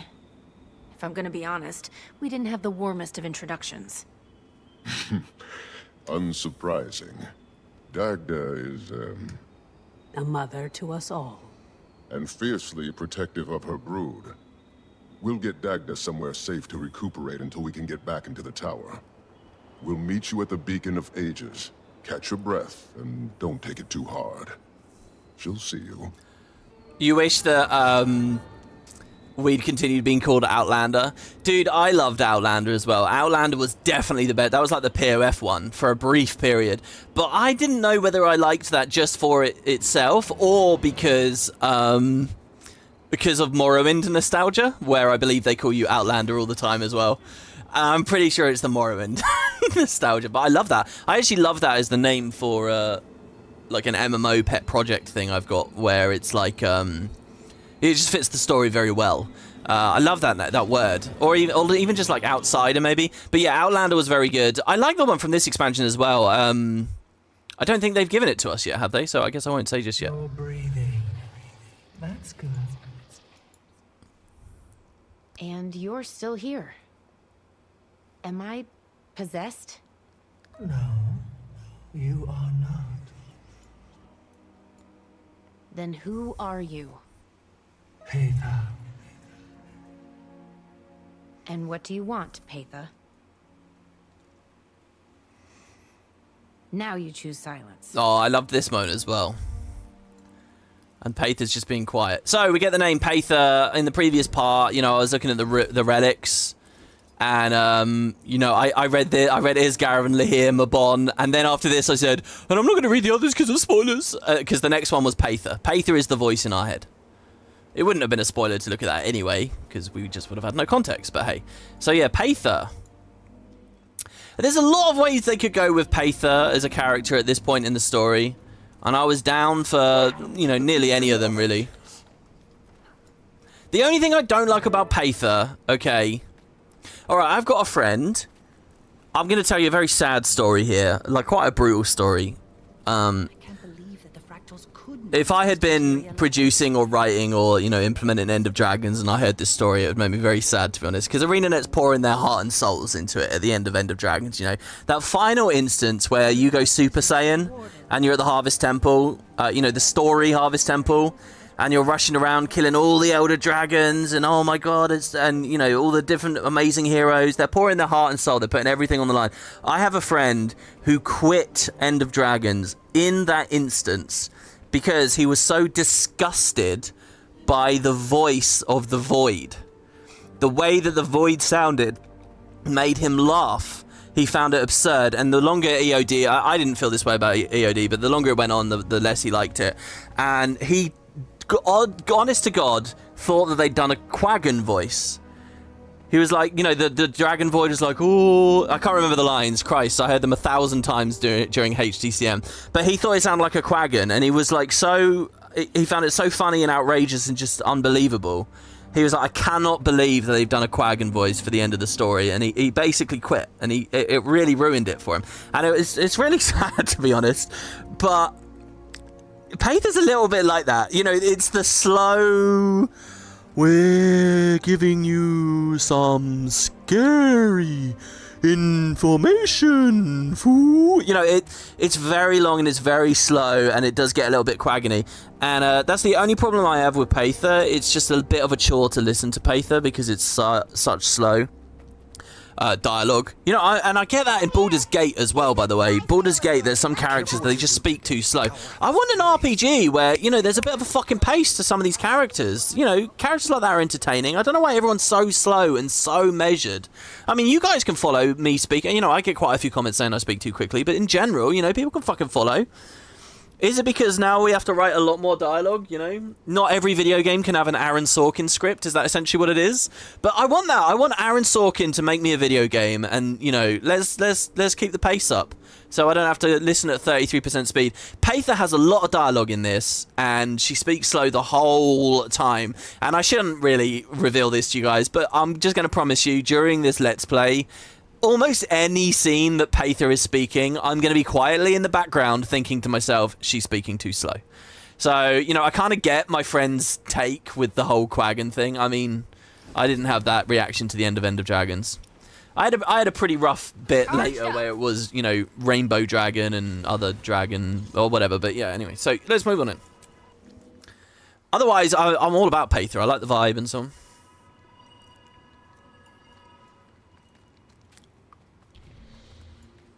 So here's Dagda. I see you're on your feet. That I am. I think we're ready for some proper introductions. Dagda, Commander, Dagda. She helped Mabon heal me when I first got here. You should have seen me. I was a mess. Dagda? Commander. I apologize for my hostility at our first meeting. I understand, but... You did not deserve my ire, but I maintain my caution. We don't know you. I was pulled into that rift. I'm happy to help Zojja, to help you. But this was not my choice. Nor was it mine. Okay, we're still feeling grumpy. Let's not get distracted from the end goal here, to stop the Cryptus. And, well, we need all the help we can get. This is true. Frode was looking for you, Commander. Why don't you track him down? Zojja's great in this scene. It's amazing how quickly I clicked back into it with Zojja, and it felt natural and comfortable, and like Guild Wars, I mean, really, I don't even really think about, oh, it's Zojja we're with anymore. It's just, she fits so naturally back into it. It's really, really great. And I do love Dagda here. I like this person who's a bit cold, a bit distant to us, not exactly fully trusting. In chat, Erdi says, I think the intention with Paether's voice is she's not in a hurry. She's not actually threatened by any of this. Yeah, I think that's a good justification. Look, there's nothing wrong with Paether's voice from, like, a writing standpoint, or, you know, it's not an issue of consistency or anything. It's just a purely superficial thing I'm talking about here with her just talking slow. It's purely superficial. Just as I would argue my friend's story about the Quaggan Dragon Void, you know, is a superficial thing. You know, it's a personal thing. I have a little theory about the behind-the-scenes development of the story here. You know how we awkwardly came to this infirmary to announce we had a demon in our head, and then we left, and now we're back at the infirmary. I think once upon a time, it was all at once. I think once upon a time there was an instance after the Dagda scene where we come here, we sit on the stool and we tell her we have a demon in our head, and then we come over here and we speak to Dagda. I think it was both at once, and I think that later in the day they thought the commander comes out of this a bit bad because they didn't elect in that scenario where the commander only reveals after she's witnessed the possession of Dagda. The commander looks like the only reason they ultimately elect the information is because they're, you know, it's gone too far now, or they feel like their back's against the wall. But if the commander does it a little bit earlier, it's like we did the right thing or something. So I think they snipped the instance in two and recalibrated it slightly. But I don't think in either scenario. I think it actually tracks a bit better if the commander hasn't been revealing the voice in their head until after they see what it's done to Dagda. I think there's a bit more drama there. But you'll notice in the instance, we never talked to, even though ostensibly we've already revealed our condition, we don't tell Zodra about it or anything in that instance. So yeah, I think once upon a time it was reconfigured slightly. That's my guess. Could be nonsense. And that's why we have these two weird moments. But again, I still don't know why the infirmary is an instance. Why can't it just be out in the open world? Does what make me angry? The fact that everyone doesn't immediately bathe in your excellence. I hope I haven't made people think she's a quaggan now. They don't know me. Neither do you. But I'm starting to. And I don't think you liked that very much. Very much. But you know, it's just always there on my mind. I'm like, it speaks faster. But you know, they go and listen. There, as the story goes along, the ways in which you interact with Paitha change. Right now, it's a voice in our head. I'll say no more. But when that changes, I was like, okay, she can speak quicker now, but she doesn't. Hey, Mike. So the commander's like the guy in every zombie field that hides the bite. Yes, briefly at the start. I kind of like it, you know. I think that the commander's allowed to be fallible. But you always get such a strong reaction from people if the commander's acting in a way they don't want to and so on. Is it the same VA as Suwon? I don't know. But Suwon's another good example, you know. I think there's a lot of examples. And like I said, it's not just a Guild Wars thing. I got it in Baldur's Gate as well. Actually, I did a Ratchet & Clank playthrough because it came to Steam right before Baldur's Gate came out. And even in that game, there were certain NPCs. I think it's just a me thing. People always say it about Zoomers or whatever, like they got short attention spans. But I wish people would speak quicker sometimes, you know. Urtik is terribly concerned with Lear's... Pardon. So 2 new characters here. These guys are great. Stuffiness. So this Char just gestures. Dagda's doing better. If I was still a shaman, I'd owe you a blessing. Oh, I saw. Still less than thrilled to see me. Dagda's incredibly protective of the Astral Ward. Like I said, she'll come around. Eventually. This is... the commander? Oh, Urtik is at your service. Skrit is a big fan of your work. Big fan. This is Urchik and Gladium, 2 of my scouts. I've currently tasked them with tracking Lear. Both of them. We know that the facet of emotion is working with Maban to break down the tower's defenses. But his other half is... not counted for. Glade has an ominous feeling. As do I. But there are still cryptids feeding on the fractals and their inhabitants. If we don't help them, we treat them no better than Dolyaks. Commander, frankly, I could use your help in the field. The Rift Hunters and my scouts have their hands full. I'll check in with Rian. See what the hunters need. So, yeah, if you guys got a little bit lost there, remember, Lahir can split. And one of his things, when you target him, he's got, like, flavor text. You know, like Frode probably does. He's a warden of the Astral Ward. Lahir has 2 copies of himself. One of them is the facet of emotion. The other one, I think, is the facet of judgment. So, judgment and emotion, I quite like that. Of course, we don't know where one of them is. That whole thing of him having that power, did I say this on stream already? I don't know. Is it that when people ascend, they get a special power that no one else gets, and his was to be able to split? Or can they all split? I don't really know what the situation is there. But yeah, so we get a new script. I don't know if you guys caught that. The script emoted. I think... Also, this armor. Is this just a totally classic script get-up? I think it's a unique armor, or it's a different looking script, Richik. I think it is new. If you guys don't know, there's a thing in this game where, like, if they are not an actual player model, if they're not, like, one of the 5 archetypes, or technically even 3, I think there's, like, a Norn, Char, and then Human, Sylvari... Oh, sorry, there's Asura, Char, and then Human. And Human is bundled with Sylvari and Norn, I think. But if it's not those, they can't really change the armor and stuff easily. You know, it's like why tonics are the way that they are and stuff. They can't put animations on easily. But so this might have been updated. I don't know if I remember any script wearing clothes like this before. But yeah, they emoted. There's a ton of new emotes in the game. And I think that spinning happy one is one of them, maybe? Anyway, so yeah, there's a Gladium here. We don't even know his name because he's a mute. A really cool idea for a character. And you'll see he just emotes. And he has a script in terms... Is he? She? I don't actually know. Is it? It might be a girl. I think that's a female Char, isn't it? She has a script interpreter. What their story is or anything, I don't know. I mean, maybe that's bonus lore that I haven't found yet. Because the main story is pretty hands-off with it. But we can ask here. Urchik and Gladium are very honored to work alongside the esteemed Pact Commander. The title might be a little dated, but I appreciate the sentiment. Oh, Urchik could write ballads of your glory. Here, this one. Maybe that's old? I don't know. And she bows us. Urchik presents Gladium. Yeah, She's it's a my girl. oldest companion. Urchik can read her movements. Gladium cannot speak or hear Skrit very well, for that matter. The legions were not kind to her. Gladium is as strong and intelligent as the commander. It's good to meet you both. As Urchik and Gladium are glad to meet you. So I don't really know where Arena's going with these guys. There's such a good cast of characters already. I like a lot of the more comic or light or fun characters from EOD, but obviously they're not around here. They write some more.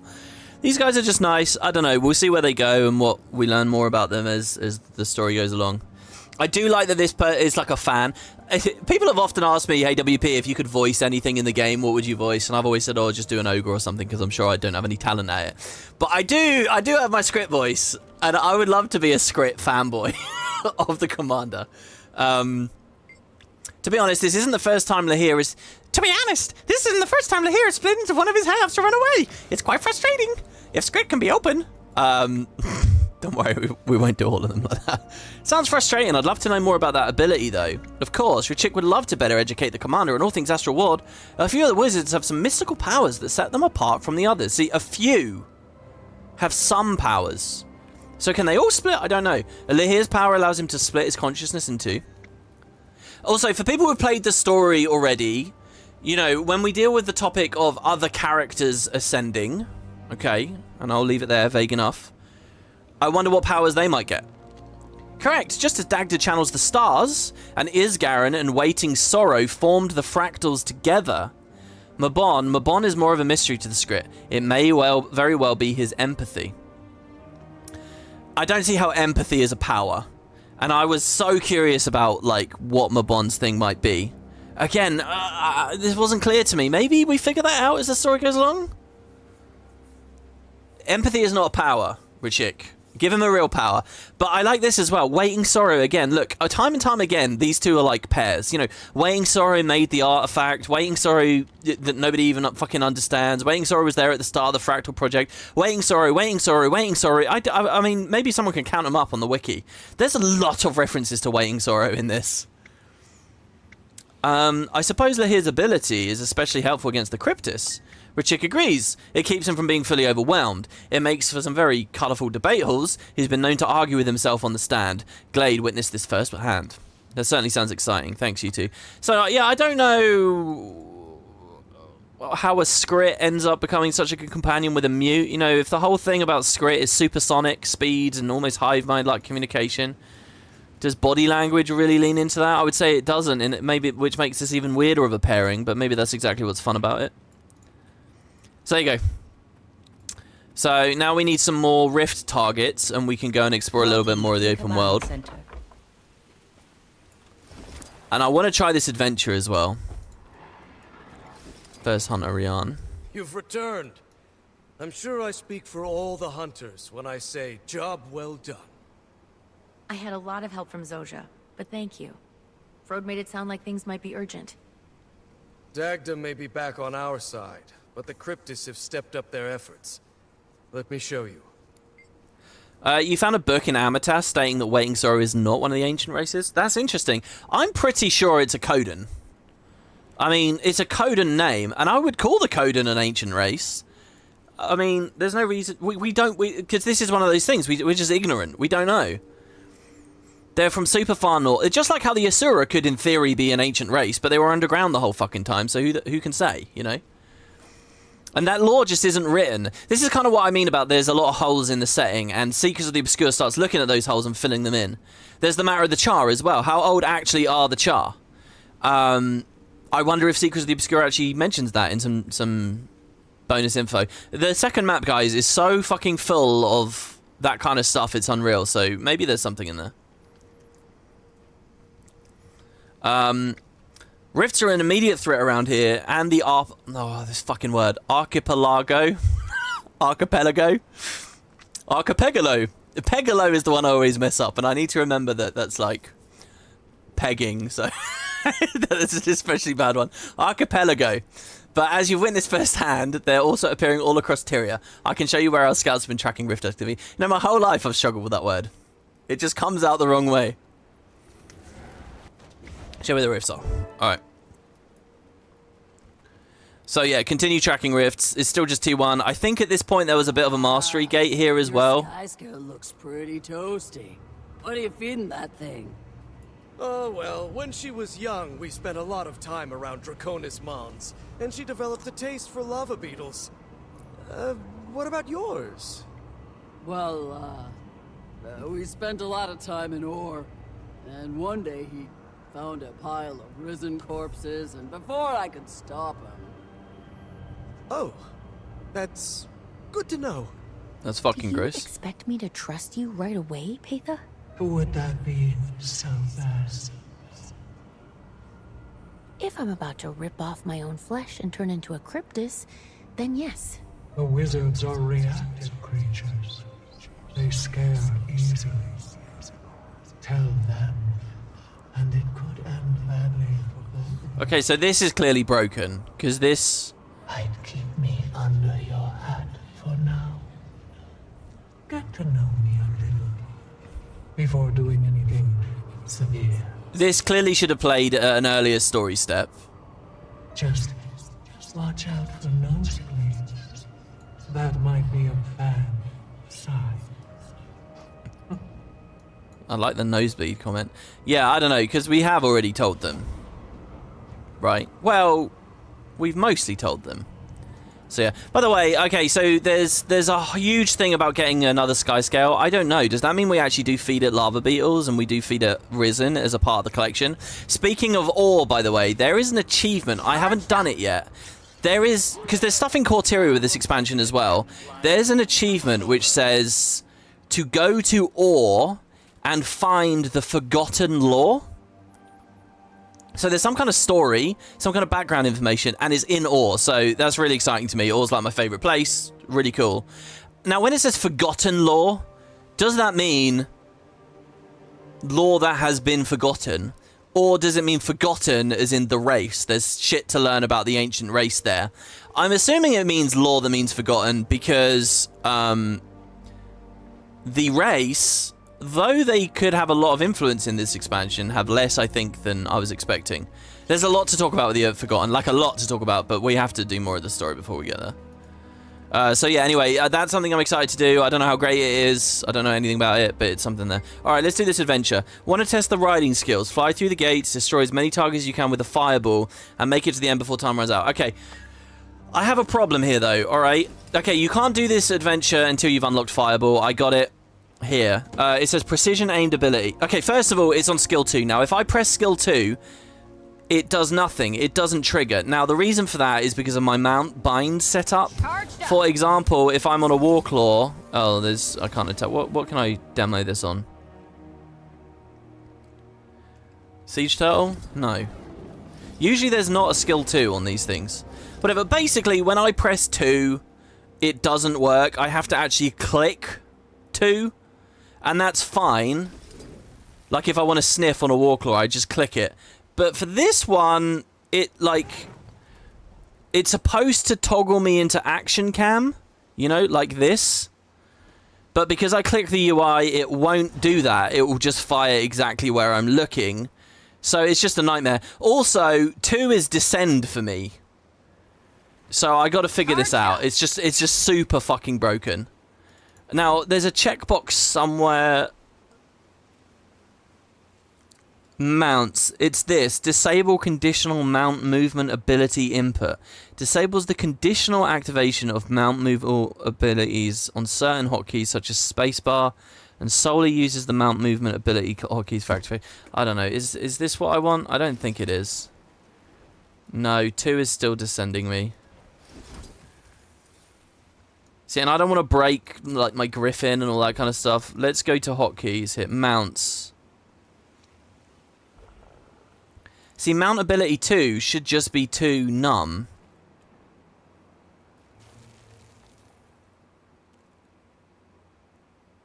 Hold it? Hold the button? No, I've done holding as well. See, holding doesn't work either. Hold just makes me descend forever. Holding on this, well, now what? I can't do anything. Holding doesn't work. Sorry.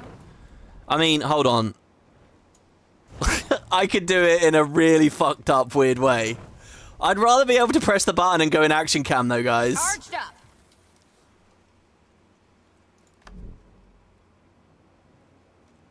Let's just try and bind something totally new to it, and I'll just tap that. Okay.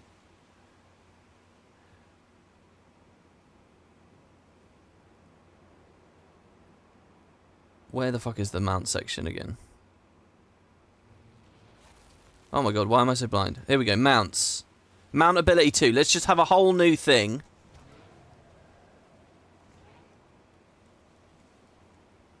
Oh, here you go. These aren't being used. Let's use 4, num 4. Which is so weird. If I press 2, it's going to essentially press 4. If I press 4... Oh, no, it presses 4 as well. Wait. Charged up. Flying in action cam is easy. Well, I tried that as well, but... You know, if I do that, I would expect left click to fireball now. But if you look, left click is descending me. Is it supposed to go in action cam? You've never seen Magic? Well, I don't know. All I know is it's broken. And I've never done this adventure. I've never really played with a fireball except to try to click in events.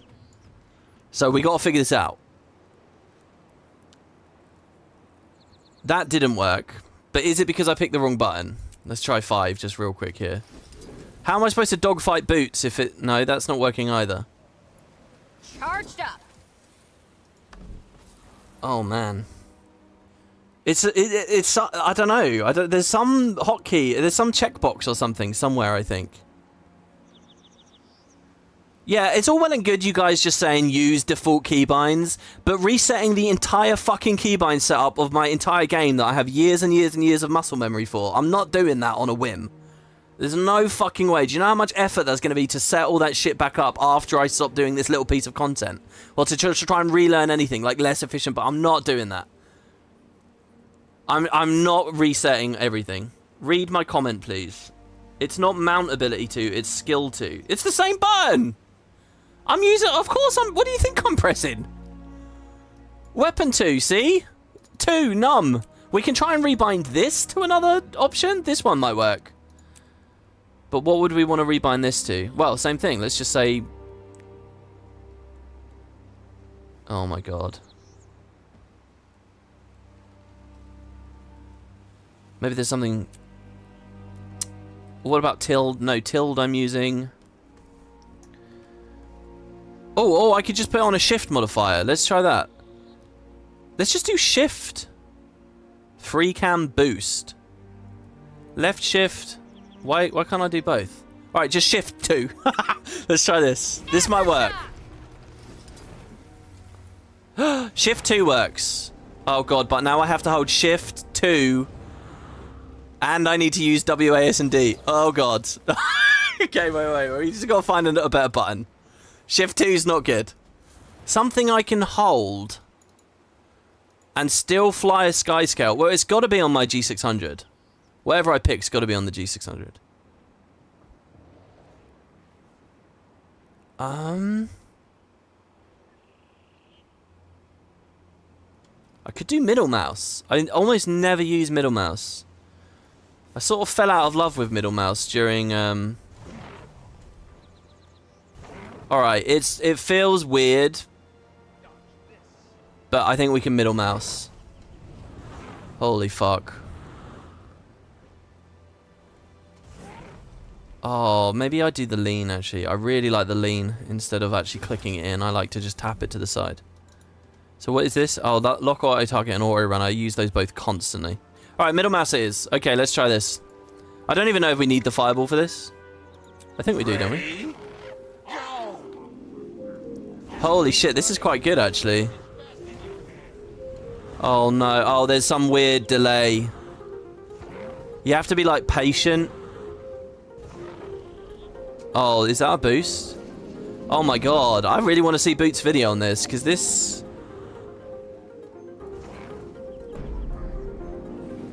This is going to take some finesse. Did I miss any of them back there? I hope I didn't. It's good we get the Ratanovus music.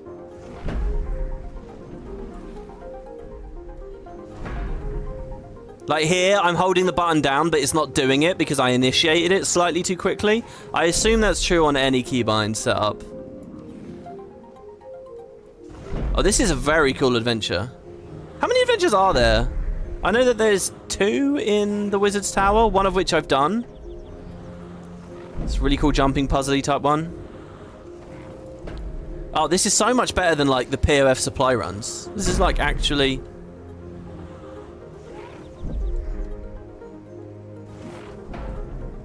Okay, that bottom one is not a thing. I'll grab this. Oh, we're going down anyway. Need to descend. See, like, I pressed 2 to descend.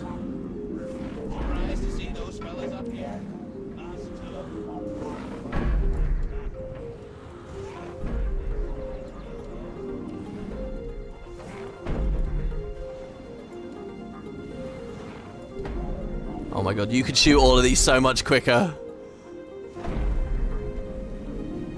It's not my forte, guys. Okay, are there any targets down here? With a little bit of foresight as well, you would know which targets are coming back up. This is going to be crap. Alright, here we go. As someone who isn't easily impressed, I must admit, that was indeed impressive. 400th almost daily. That's not good. And then we're not even on the thing. Is Boots on here? He's not here. Holy shit. Wow. Cougar did it in less than a minute. Cougar is the guy, the Spud member that set up the HDCM runs earlier in the year. About 3 years ago, I PvP'd with him. And then when I started doing HDCM with him, I realized he'd got really big into PvE, and he like his like knowledge base about the builds and the way the encounters are run and stuff was just really insane. Like he had learned so much, and he'd become such a good player, specifically in the context of raiding and fractals and all that stuff. Like really crazy. And here he is with 56 seconds on the leaderboard. That's cool. Well, I got gold, and we get a mastery point for that. Very nice. I like that. It would be interesting if they had that mechanic as just a part of some regular events as well, you know. Let's scan for a rift and see if we can find one here. You're dumb. You'll die and you'll leave a dumb corpse. You've been looking forward to see the boomers without action cam try these? Could you just stay in action cam the whole time and like not have that weird clicking in and out thing that I was just experiencing? I'll find a better button than middle mouse button, I think. Okay, so back to the Primal Maguma. Wow, somehow I didn't get that POI at the Observatory. That's nuts. And we're off to a new fractal now. We're off to a new island. We could use your help here. We need to set up some equipment in the jungle to track Cryptis activity, but it's overrun. If you could use your Skyscale to clear out some of these bugs, it'd definitely make things a lot easier. Oh, well, here you go. Jesus Christ. I mean, you can ask for it more. I mean, literally, this is it. It is an event, and we're playing one. I mean, that was not planned. Me going, oh, I wonder if they put in events, and then they do. I mean, I know that the second meta has some fireball stuff, but... That actually worked. I think this is enough space for the equipment. I'll be happy to pass this off to the researchers and get out of this awful jungle. Charged up. There's a bit of a problem with Primal Maguma where, you know, as big and impressive as this map is... There's the power. All right, we're just going to have to deal with it. You basically can always just see the edge of the Sky Islands, no matter where you are. So I don't know how well I really buy an NPC saying, oh, I've got to get out of this thick jungle. And it's like, hold on, what? You're on a floating rock in the sky, you know. It doesn't really feel like... So I don't know, maybe that's unfortunate. So yeah, here's one of the other ones, Purge Corruption. Basically, there are these break bars. I don't know if you can do regular break bar damage to this, but this is 4,000 per click, and you just keep channeling. So if you could do regular break bar damage, it would take a lot of work. By the way, I found a really amazing break bar build, and that's the new Mirage Dagger ambush setup with Infinite Horizon. It's fucking crazy. I was using it in World vs. World the other day and just doing ungodly break bar damage. So like, you know, you cap a tower and it will scale up massively, and the break bar usually doesn't go down. Like, you can almost insta-break those fucking things. It's so good. Because every time you ambush attack, it's triple days, which is, you know, 300, but you could modify it with Mesmer Runes or whatever you like. And then every clone does it too as well, though. So it's 3, 6, 9, 12. And then you just do it with, like, you know, energy sigils and stuff. We get an exotic, just a straight up regular ass exotic there. Level 79. Not bad. I've never killed that grub before either. Let's explore a couple more of these ruins. There you can see Kaineng. Actually, I thought we were going to Joknar's Forge next, but I guess Kaineng is the one that leads on to this. I've never been to any of these areas, so I want to grab all these. I want to see what this POI is. Hopefully it's not just a random POI with nothing actually in the environment. You know, those are always the worst. There's got to be something there, you know. A point of interest has to be a point of interest in world, not just on the map. So this is the Matriarch's Nest. Maybe we can get a Skyscale egg from here if we're lucky sometimes. I wonder if these guys give much bonus XP, because we're so close to getting our next mastery. Oh, of course they're fire wyverns, so they're just going to go in the sky and glide. We need to wait. I still want a pet rebalance for PvP, so that shit like wyverns can be... Like, look how good this would be on a side note if it was just tuned properly. It would also be, you know, fucking horrible in some ways, but still, you know, you find the right balance. There's a new pet in this expansion, by the way. I haven't talked about it at all. It's called a Ether Hunter, I believe. It's essentially a new variety of sand shark. It has like a launch on the F2. As far as I hear, it's not very strong. And that goes for any mode, I think. But I appreciate Arena adding a pet. It's funny, as soon as I heard mini X-Packs, it's amazing how instantly in my head I just made all these concessions, and I just sort of thought to myself, oh, they won't do that anyway. Oh, the Hidden Falls? Hold on. Like from Guild Wars 1's Hidden Falls? And I guess... Oh, that's so weird. We go down to find it. Like the falls here? Is this an alternate reality version of the same place? If it is, it doesn't look anywhere near as impressive. That's still one of my favourite places in the whole game. With the little windsaw that you can dance with and stuff. But yeah, it's amazing how many things I just sort of assumed wouldn't be there. But they did put a pet in, so... It's something, you know? Should we try and kill this Stonehead King? I know I don't have the tag up anymore, so sorry about that, guys. This will be our mastery if we do this. Feel the burn. Ready to rock. Oh, they both did the dash at the same time. That's good for us. The fact he's still at 100 is a little bit scary. I know I've not used anything too major, but... If I'm going to tag up, if you guys are watching and you want to get one of these... Oh, I didn't need to use that because F1 was a stun break. get flashbacks to the machete train. Oh, it's bounty mechanic, so I have to stand still at the moment. Oh. Okay, now we run. Where, you know, these things are really deadly after Dragon Stand. Break the bar. Charged up. What I really am missing here is quickness. What I want is quick, and we can put it on, actually. Oh, actually, that's a... Oh, I've got so much to talk about with the relics as well. I assume that there's no relic that gives quickness. But there are still the 2 sigils. I think that there's a lot really messy about the relic stuff. Like, I was talking to a friend about a build the other day, like what I should run or whatever. You know, what's good on like Alacrity Blade Sworn at the moment and stuff. And he was like, oh yeah, we were talking about relics and runes. He was like, yeah, do Infiltrator Thief. And I realized in the conversation, I was like, fuck, I don't know. There's both an Infiltrator rune and an Infiltrator relic, and both a Thief rune and a Thief relic. And it's like, you can't sort of just know instantly. It's funny, it's only one more slot, but it's kind of annoying, you know, like... It's this extra little bit of complexity, like... that I'm not sure actually adds to the game with the build craft. Now, I've been an advocate for the principles behind the relic setup for a long time. But it's funny now that it's actually been implemented how much weird, sort of odd feeling stuff there is. Oh, Chrono Relic. Yeah, quickness on well, though, but I don't have any wells. That's true. But here, for this setup, I think if we're going to do a Hammer Tempest, we do need... Oh god, my muscle memory is so fucked up here. We don't want, like, Night and Force. We want quickness. We want Rage and Agility. Or Celerity, probably. Yeah, let's do Rage and Celerity. And we don't have Warhorn, so we can't Sand Squall. I know, amazing, right? Everyone's got Warhorn now. But I'm not using Warhorn, so... Charged up. And there's no Sand Squall trait anymore, is there? I think there's nothing removed.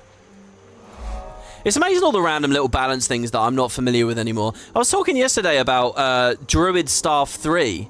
And I didn't realize that's not an evade anymore, you know? Like, there's so many just little things like that. Here's a Vista.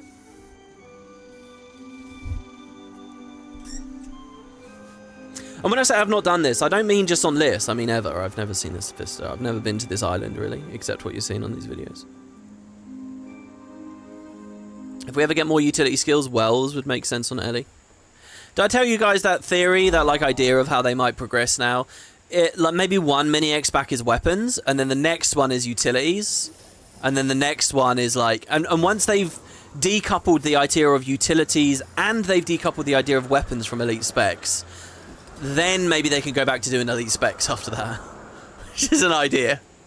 This is the Temple of Glint, apparently. Oh, yeah, so this is really weird because it's Exalted, right? So the Exalted here made a temple in this reality. I like speculating about the Primal Maguma reality. It is a fun one. We can train this mastery now as well. So this here is me finishing the Astral Ward stuff, which you'd think is a bunch about, like, fighting Cryptis and perks against Cryptis. But actually it's just, like, generic... Oh no, sorry, this is the Heart of the Obscure. I've actually been researching, sorry.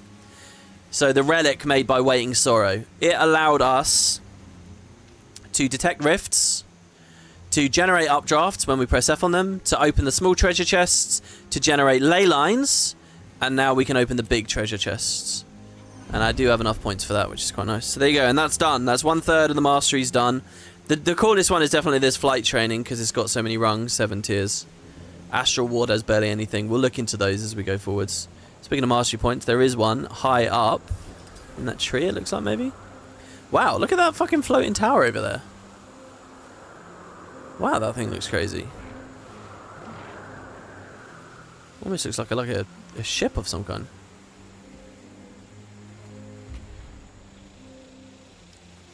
Did he say Mirage Dagger build? Yes, I was talking about that. Basically, guys, it's a hilarious build. If they have any kind of stab, or if they have any kind of projectile mitigation, reflect or deflects, it's a terrible build.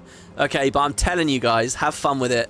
Take both Power Block and Ineptitude, run Carrion stats, Dagger on both weapon sets, Energy and Sigil of Draining on both weapon sets. Take that shit into World vs. World, and just dodge auto people.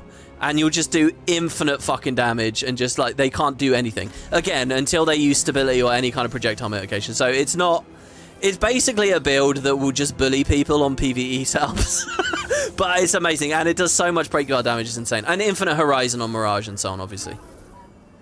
But that's the setup: Power Block and Ineptitude, Carrion, Sigil of Draining. It's hilarious. It's very cool. Oh, there's a rift over there. Let's see if we can grab that. I should have griffined here, really. Get that old familiar feeling in Guild Wars of rushing to an event and being desperate that it doesn't finish before you get there. We need to set up some equipment in the jungle to track Cryptis activity, but it's overrun. Finally, someone came. If you could use your Skyscale to clear out some of these bugs, it'd definitely make things a lot easier. You see how I use my whirlwind there off on the side?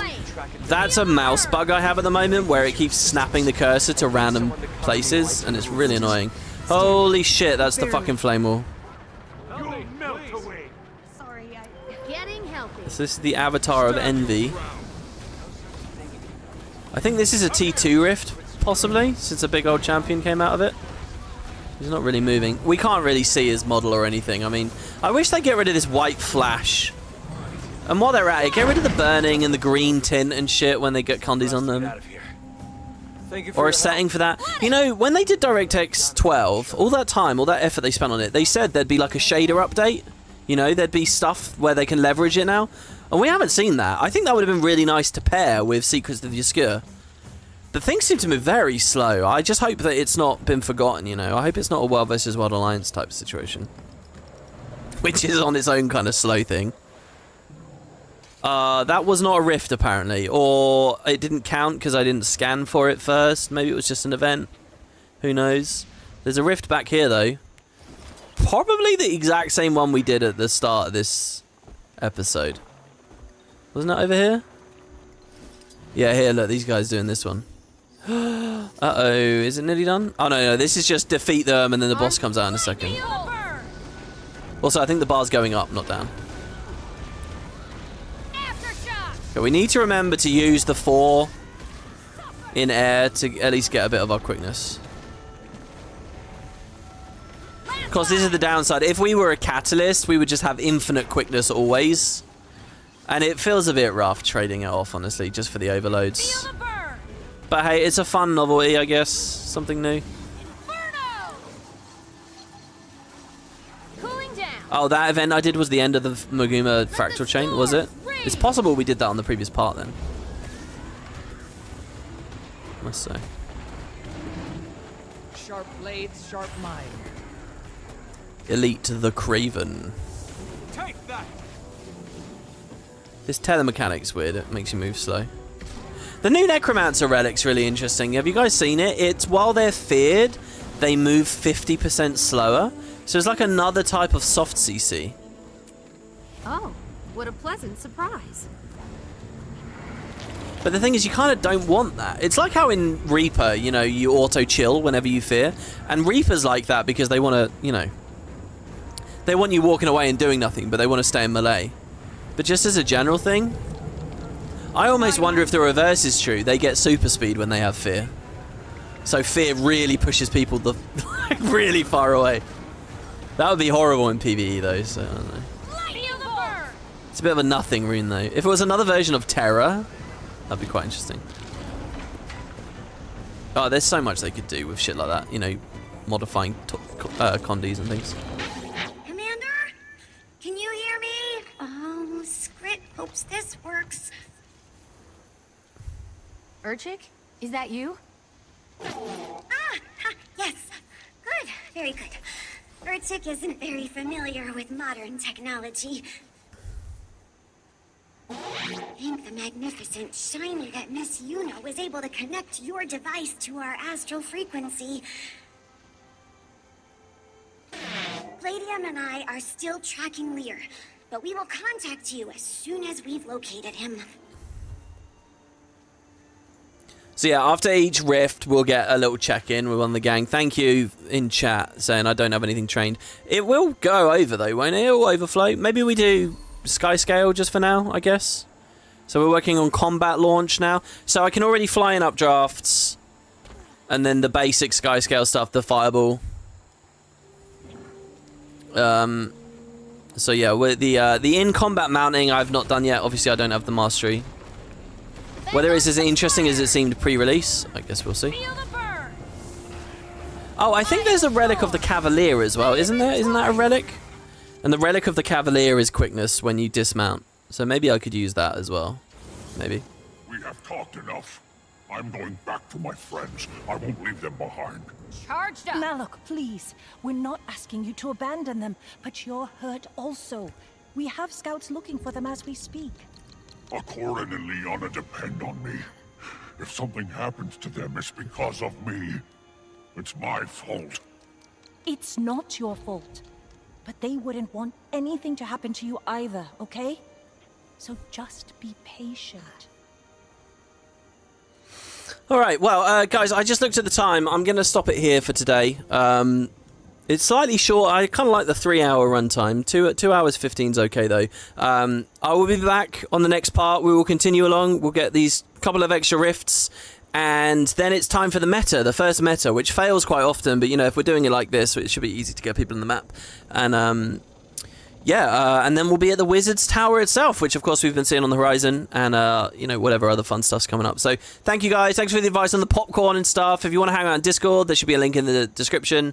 If you want to join the guild, again, lots of people have. And it's been really nice seeing the big active chat. That's another thing with the weekly as well. You know, when weekly reset, I saw such a huge uptick on the people online on my friends list, people in the guild, people doing things. And that was never a thing before, you know. So, yeah, that's it. Thank you, everybody. I hope you enjoy. More fun stuff tomorrow. Take care now. Oh, I messed up the wave. Have a good one, guys. Bye-bye.